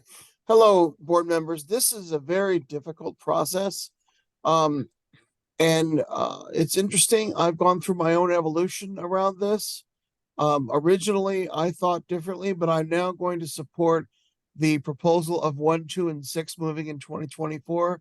I do think that's the most equitable, and it has the most impact for the most voters. I think, again, this is a very difficult process because you have to balance equities, and there's different kinds of equities to balance. But I think that 1, 2, and 4 going in 2024 meets the most needs for the most people. So that's what I'm supporting. I'm also on the Miley EMAC. Thank you. Okay, and I think that was our last speaker. I just wanted to point out there were a lot of references in the public comment to option B. If you look at the ordinances, they're nearly identical. And section 5 provides for option 1 with the sequencing option, one sequencing option, and another section 5 with an option 2 sequencing option. So I just want to make sure the board is aware that they are written up a little bit differently in the ordinances as they're reviewing that information. Okay, we're getting late in the evening. This item has been debated heavily. Do people want to, we can either start talking about people's preferences for the maps and the sequencing options. If people have questions, they can ask their questions. I don't. Ready just to be. Did you have your hand up? Yeah, I was gonna say, I would like to just say thank you to everybody who's come out. I think some of the comments that we received tonight, like from Alpha 2, were very good. I also received a comment from someone in the Asian Pacific API community that explained it a little bit more as far as the low income Asian in District 2. And so I was hesitating because I got confused from what Linda said, but I'm gonna say this way. My preference now is to vote Jade with 1, 2, and 6. Whatever Is that a numbers motion? is. I'll make a motion to do Jade 1, 2, and 6. Second. Do you have a comment or? Yeah, I want to make a comment, but I'm not sure. I suppose it's appropriate because it is on the motion.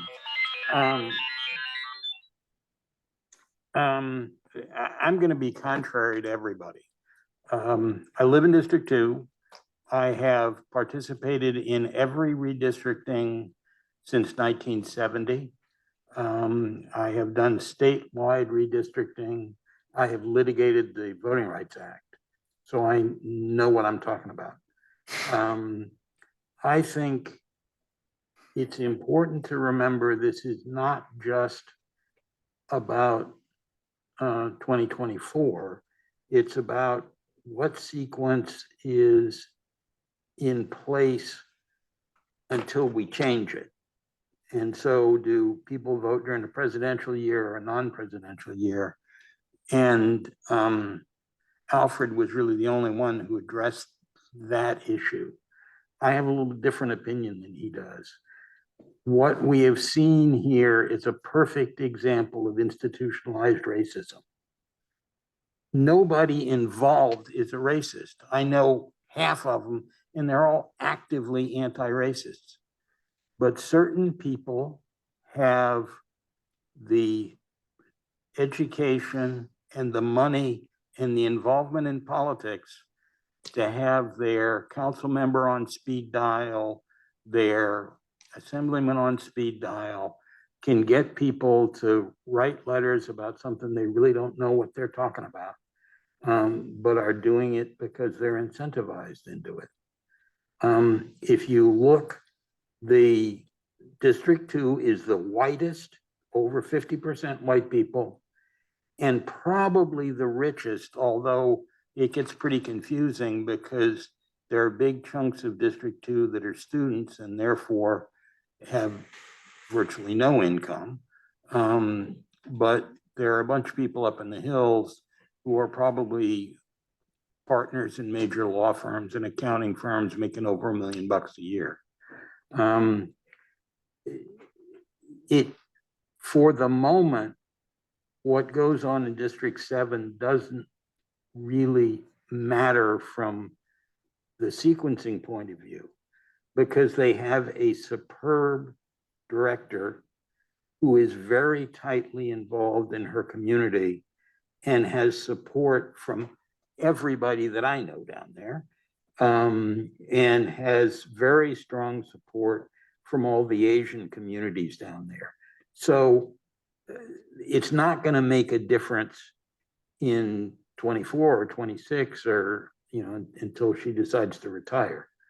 But I think it's important to do what the Voting Rights Act says and prioritize minority communities for voting during presidential years, when most of the time, and I agree with Alfred, the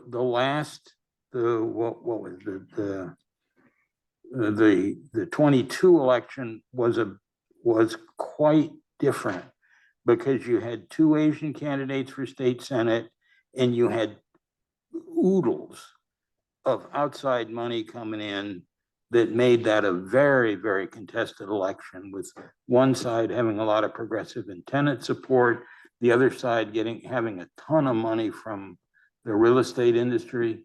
And you're right. I mean, there was very high turnout in that one, but that's not normal. I think normally, particularly down there, which is not as much of a political hotbed as Berkeley is, there will be much stronger turnout during presidential years.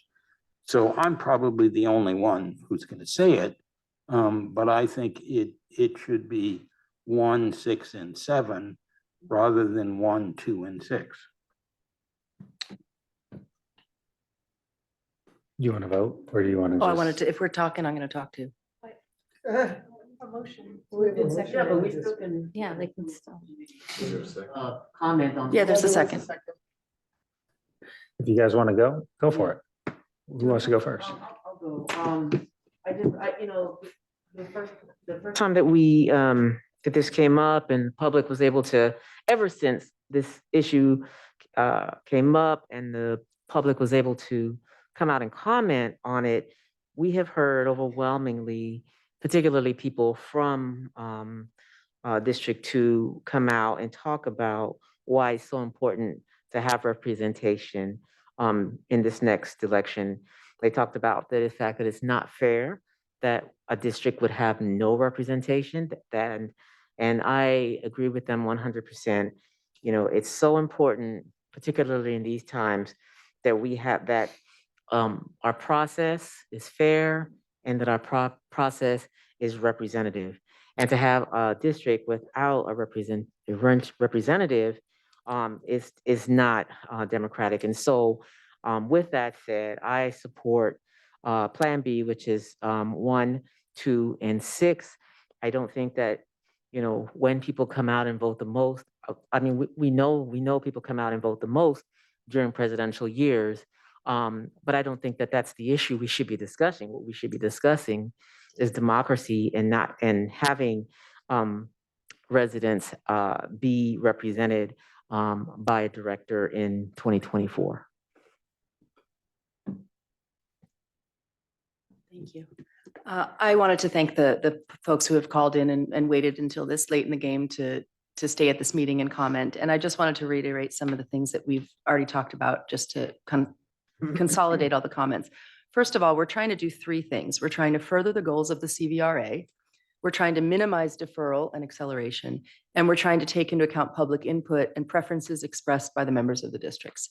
So complying with the CVRA, we are accelerating the new Ward 6, and we're giving a chance for a coalition of minority voters to elect a representative. I think that's great. But I think the most definitive argument about complying with the CVRA is the actual letter that we received from the law firm that initiated the entire redistricting process in the first place, that says the sequencing plan that causes a vacancy leaves voters and residents in proposed Ward 2, where AC Transit ridership is high, without district representation by an electric director on the board.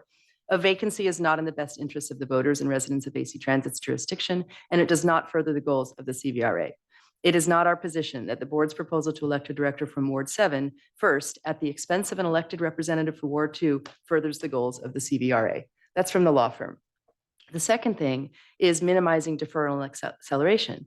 The plan that puts 1, 2, and 6 voting in 2024 minimizes deferral. Plan 1, 2, and 7 maximizes deferral and adds about 200,000 more people that would be deferred under that plan. And then finally, public input. The preferences expressed by members of the districts. As you mentioned, Director Beckles, we've gotten overwhelming support from residents of Ward 2, the mayor of Oakland, Council President Bass, council members Kalb, Fife, and Berkeley council members Robinson, Humbert, Taplin, Kesarwani, the former mayor of Albany, Nick Pilch, Peralta College board member Diana Delphine Polk, 9 different community organizations, including Bike East Bay, Traffic Violence Rapid Response, Transport Oakland, Telegraph for People, Seamless Bay Area, Trans Bay Coalition, East Bay for Everyone, and Walk Bike Berkeley, all signed a giant letter in support. The Alameda County Democratic Party, unanimous resolution, and just dozens and dozens of individuals. I don't think we've gotten a single comment from a resident of Fremont District 7 that is in support of that plan. So for all of these reasons, I am strongly in support of option B, which is having 1, 2, and 6 vote in 2024, and the JADE map. Any additional comments? Directors, go for it. Yes, I just wanted to respond. I was very surprised, almost fell out of my chair, Director Peoples, regarding the assertion of institutional racism. And what really boggles my mind is if we went with what you suggested, we would end up having 2 representatives, actually 3, because we would still have an at-large representative, right? President Young. And then we would have the old Ward 5 would probably be a board appointment or a special election. And then we would have the new Ward 7. So while I've seen an analysis, I think the whole board received it related to the very important differences in the API community, and that is it's a much higher income community in South County. And so for that community to be overrepresented on the board, while at the same time we brush aside the concerns that have been raised, the overwhelming public input, as well as the letters from leaders of the API community, we're advocating for the lower income workers, seniors, bus riders, who, yes, they do live in a wider area according to our district map, that doesn't change. They don't live according to our district maps, right? They live in many of our districts, but they are traveling through that district too, and many of them do live there. And so it just really boggles my mind. I do remain committed and supportive to ensuring that they have a voice and have an opportunity in this 2024 election cycle. So I do think it does not further the goals of the CVRA to do anything, to do the other sequencing. Thank you. I just have a quick comment, not so much about which choice to make. I just want to thank staff. I think this was a Herculean task that they undertook, staff as well as the consultants. I thought it was while we, in the current environment, democracy is under assault. This is a perfect example of democracy actually working, and I really appreciate all of the input, community input that was provided. It made my choices very clear. The tools that were established on the internet that they used for the websites that you could, I thought it was just brilliant. So anyway, I'm pretty sure where I'm going to vote. So I'm prepared to move forward. And thanks again, staff. Okay, any additional comments? It's been moved and seconded. All those in favor? It's an ordinance, so we're going to do a roll call. Oh, you're right. So just to recap, we're going with ordinance 20 Jade. And we're going with the election schedule option that sequences wards 1, 2, and 6 in the 2024 election. That comport? Yep. Okay. All right.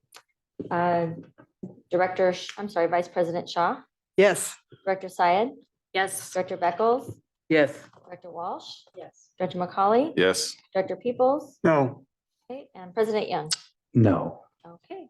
It passes. Let's move on to 6G, announcement of appointments to the nominating committee for the selection of president and vice president of the board for 2024. I'm nominating Peoples, Shaw, and McCauley. Ward 7, closed session report out.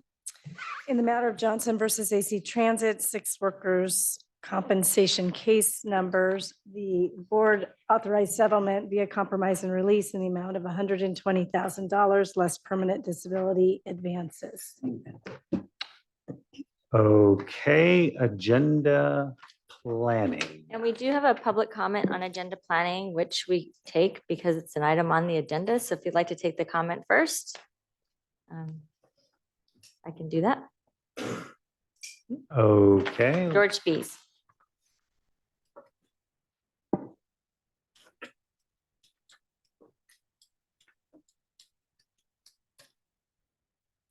Hi. I support having this item come to the meeting in the next agenda. That's all. Thank you. Okay. It's late, right? Sometimes simple is best. So agenda planning, Director Walsh has an item. Comments, questions? I would just like to make a statement about this item. It dawned on me that this board has not been updated on this international project. Director Peoples and I and Director Syed and I have heard a lot about it because we're on the Oakland ILC. And so this has come to us multiple times, but the rest of the board really hasn't heard much about this international safety project that's being undertaken. So I wanted to add to my agenda planning request that in addition to providing a report on how this very important, critical, expensive project on international will be evaluated for effectiveness and what the next steps are, I wanted to also include just a briefing of what this international project is. For those members of the board that aren't aware, it's a $2 million project that we're doing, AC Transit in coordination with the City of Oakland. It's a partner project that we're doing. And it's going to improve safety on International Boulevard, which runs through several different cities and jurisdictions. And it's a big project. It's a very important project. So I really want us to get it right. And I think the board should be aware of this project and that we should get this report from staff, which I know the teams are already planning to do an evaluation, but I would just love to hear what that evaluation will entail, how we're going to measure the effectiveness of the project, and then what we're going to do once the project is completed to make sure that it achieves the goals. So that's what it is. Happy to take any questions. Director Peoples. This isn't a question, it's a comment. And Jill may want to weigh in on this. I think part of this report is clearly open session with a description, sort of what we've done at the ILC, a description of what it is, how it's going to work and all that. I think guesses about whether it'll be effective and what we're going to do if it's not effective needs to be a closed session report because of potential liability. Jill Sprague, General Counsel. I agree, and we have had conversations about talking about the effectiveness of a design or things that could be, potential liability issues should be discussed in closed session. The statistics are the statistics and the data is the data, and that is appropriate for open session. Okay, I think that a project should always entail an evaluation of what the goals were and whether they were achieved or not. That's what I'm asking for. To the extent there's a discussion about potential liability or potential issues that could create liability for the district, that would be closed session, but the project itself and the data associated with it is. Yeah, well, that's what I wanted to know is how are we evaluating effectiveness? Are we looking at crashes? Are we looking at speeding? Are we looking at community feedback? And so that's why I wanted to get the evaluation plan so that we know how we are going to measure it. So is this a two-part agenda planning, one part for open session to talk about the project in general and a second part for closed session to be more specific? Is that how we would do this? I mean, part of the, So, we don't control the streets and roads. This project, the evaluation needs to be joint. And so that's what I've expressed is if this evaluation plan is going to come to us as a board, I also want to be sure it goes to Oakland City Council.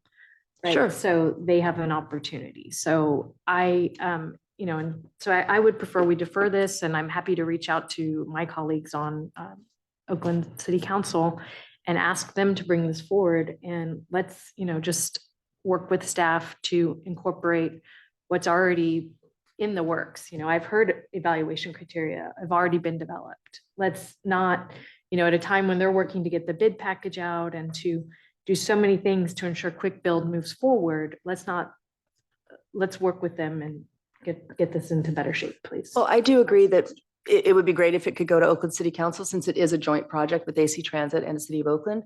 And I would also like, if possible, for our staff and the City of Oakland staff to present on this evaluation plan, if possible, if we can get their time. So I agree with you on that since it's a joint project. I don't think there's no immediate timeline on this. The evaluation is not going to be done for at least 6 months afterwards. Isn't that what I think that's what I've been hearing. So it's before data collected. Pardon? There will be before data collected, right? Yeah. So the evaluation, methodology does. Which we should start thinking about now, right? Because we're about to launch the project. There is time. It doesn't, if staff could remind us when the construction is, it's a ways away, right? Yeah, this item's not agendized. It's an agenda item consideration, and specifically, it still depends on procurement as to when the schedule, still some permitting process and traffic control plans, so it's vague. Thank you.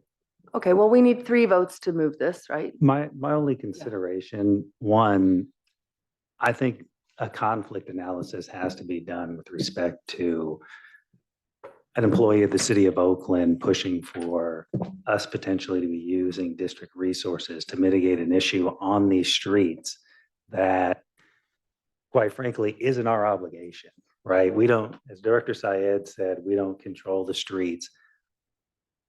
I don't think we shouldn't be taking on that obligation. And then where does it stop? We have Mission Boulevard, which is another dangerous corridor. San Pablo Avenue, another dangerous corridor. I think this delves way into the operations. We're a policy-making body. It also presupposes that the district is going to be, that this project is going to be a failure, and then requires us to develop contingency plans. I'm happy to hear an update on the project. I think we should, but developing contingency plans and things of that nature beyond. But let me explain something. This is a pilot project, and part of the project is to evaluate the treatments so that the best treatments that are most effective can be installed. So the whole project, it involves evaluating treatments and then doing a final project in 2025. That is part of the project. And also, the project is happening. I mean, the city of Oakland and AC Transit are partnering on this project. We're putting money, they're kicking in money. It's not debatable. It's actually happening. We've already committed to it. Again, I'm providing you unsolicited legal advice. Maybe you should look at the conflict before you push so hard for this first. And that's for your protection and the agency's protection. Why don't we just receive an update on the report, an update on the project, and then just move on? Because the agenda planning request talks about reallocation of potentially reallocation of sheriffs to do policing duties on the corridor. It's what would we do if this project doesn't meet the goals? So what are the next steps? Is it more posts? Is it more paint? Is it more signs? Is it? I just don't think what is that it? issue is ripe at this stage. Well, it will be soon because the project's Then going to let's- happen and we want to be Then prepared. let's evaluate it. I mean, again, why don't we just get an update? Well, let's take a vote on this item. I would like to, again, this is a proposal to get an evaluation plan. Are there, Pardon? are there, Yeah, we do. are there 2 others? that- Yeah, are there 2 others that support this? Really? Nobody supports an evaluation plan? I will support, $2 million project. I will support your agenda planning request to the extent that it's just an update. That's what I would like to hear. But we don't care about the evaluation of it. Not Doesn't matter yet. whether it works or not. You're completely denying what I said, which was I'd be happy to work with you to bring this back, to reach out to our colleagues. Okay, So why don't we start with the project update? please. And stop. then maybe we can move into evaluation after we are all fully apprised of the project. Fantastic. Great. General managers report out. Who's in agreement with doing the project update? I see Shaw and I see, okay, I saw everybody. Okay, great. Thank you. That I just need to check the boxes. Nothing further to add. Board staff comments, hearing no comments from staff. Any comments from the board? Director Beckles, any comments? No comments. Wait, we skipped over the general manager's report. He had no comments. Yes. So it looks like in the year 2023, the year we're in, we are -6 operators. Is that right? We have 6 fewer operators than we started with? Total head count, I believe you're correct, but actual operators reporting to work were slightly positive, but it's the highest priority for the district. Well, I see on page 8 that we are I said -6, I guess. So despite what we're doing, we're still down 6 operators. That's correct. with all the attrition and firings and people on long-term leave and stuff. So I think that's very concerning, that despite all these efforts to improve hiring and retention, we're not making any headway. In fact, we're losing ground. And we need to be building up operators, not losing operators. So it really concerns me that, and I know we've made a lot of efforts in this, but what is your solution to that? What are we going to do as Yeah, we're we're losing bringing you in the first quarter of next calendar year, we're bringing you some retention items that will have cost impacts. I don't want to get into the details here. We're graduating 18 operators tomorrow. We're keeping the full press on. In the next budget cycle, you're likely going to see additional trainers. We're throwing everything we can at this. Okay. Thank you. I just wanted to raise that as an issue, that we need more operators, and we have less operators than we started with this year. So hopefully we can keep working on that. Thank you. Director Shaw. Any other comments? I just wanted to say that we did have our GMAC meeting yesterday. It was a good short meeting. And that's really all I have to report. Thank you. Dr. Cyan. No comments. Quick comments. Met with the City of Hayward ILC. I just want to report that they're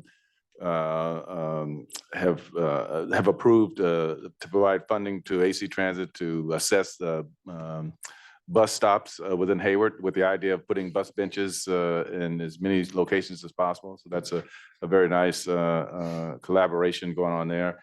Also attended a pop-up event for the Realign this Saturday, and had a great opportunity to interact with not only the bus riders, but also with a number of the bus operators. So that was interesting. And attended the California Transit Association's annual conference in Pasadena, where there was some very, very good sessions. One in particular that was on retention of employees, which I thought had some good ideas in there. So thank you. I wanted to say real quick, I appreciated your report. I think that's a really good best practice. I would love to see all of us do that. It was simple, short, and it really said a lot about what you learned. Thank you. I will try to follow Jane's advice and keep it simple and short, although that's hard for me. On the 6th, I attended the Oakland ILC. It was actually one of the best meetings we've had. We had a long report on the international stuff. There were lots of speakers. There had been some people who wanted to have meetings with us, and there was concern expressed among a number of us that they shouldn't just talk to us. They needed to be talking to the city of Oakland as well. And guess what? Here was a joint meeting, so it was perfect. So we had people from the traffic violence folks. We had some people from the the Fruitvale merchants. Went very, very well. On the 7th, we had a meeting with the Emeryville ILC. John Bowders runs a very fast meeting. And I waited 20 minutes for a 57. And so I was a little late, but it went well, and they're wonderful. If every city was like Emeryville, we'd be in great shape. On the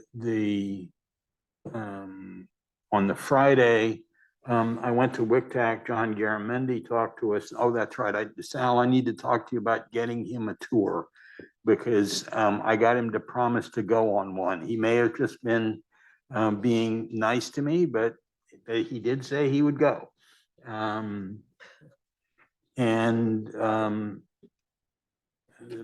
That's it. I'll stop at that point. Can I add one thing, just because Director Peoples made me think of this? We also had our Hayward ILC, and I want to know that Hayward has moved forward and given us some funding, and we're moved forward with the bus stop project to put bus stops and seats out in Hayward as well. So it's not just Emeryville. Just wanted to say that. Okay, I have two comments. I believe on November 29th, 2023, we hosted the FTA administrator, the regional FTA administrator, and the deputy regional FTA administrator as well, along with some other individuals from the FTA. Staff did a tremendous job representing this organization with the FTA. General Manager Michael Hirsch did an exceptional job briefing the FTA administrator on updates with respect to our projects and issues in the region. I think the meeting went exceptionally well for this agency, and I think, assuming things go right, we'll be well positioned moving forward to ask for some serious money from the FTA. Also, last Friday, I attended the NorCal Compto dinner along with various members of this board. And just so everyone knows, we were recognized as Agency of the Year for NorCal Compto. So congratulations. And I also presented the Sharon Banks Award to Jimmy Jones. I got to remember I apologize. It was something, I believe that was his name, a fantastic student from City College of San Francisco. You know, overall, it was a fantastic event, and thank you all staff for attending. With that, this meeting is adjourned. See you on January 10th, 2024.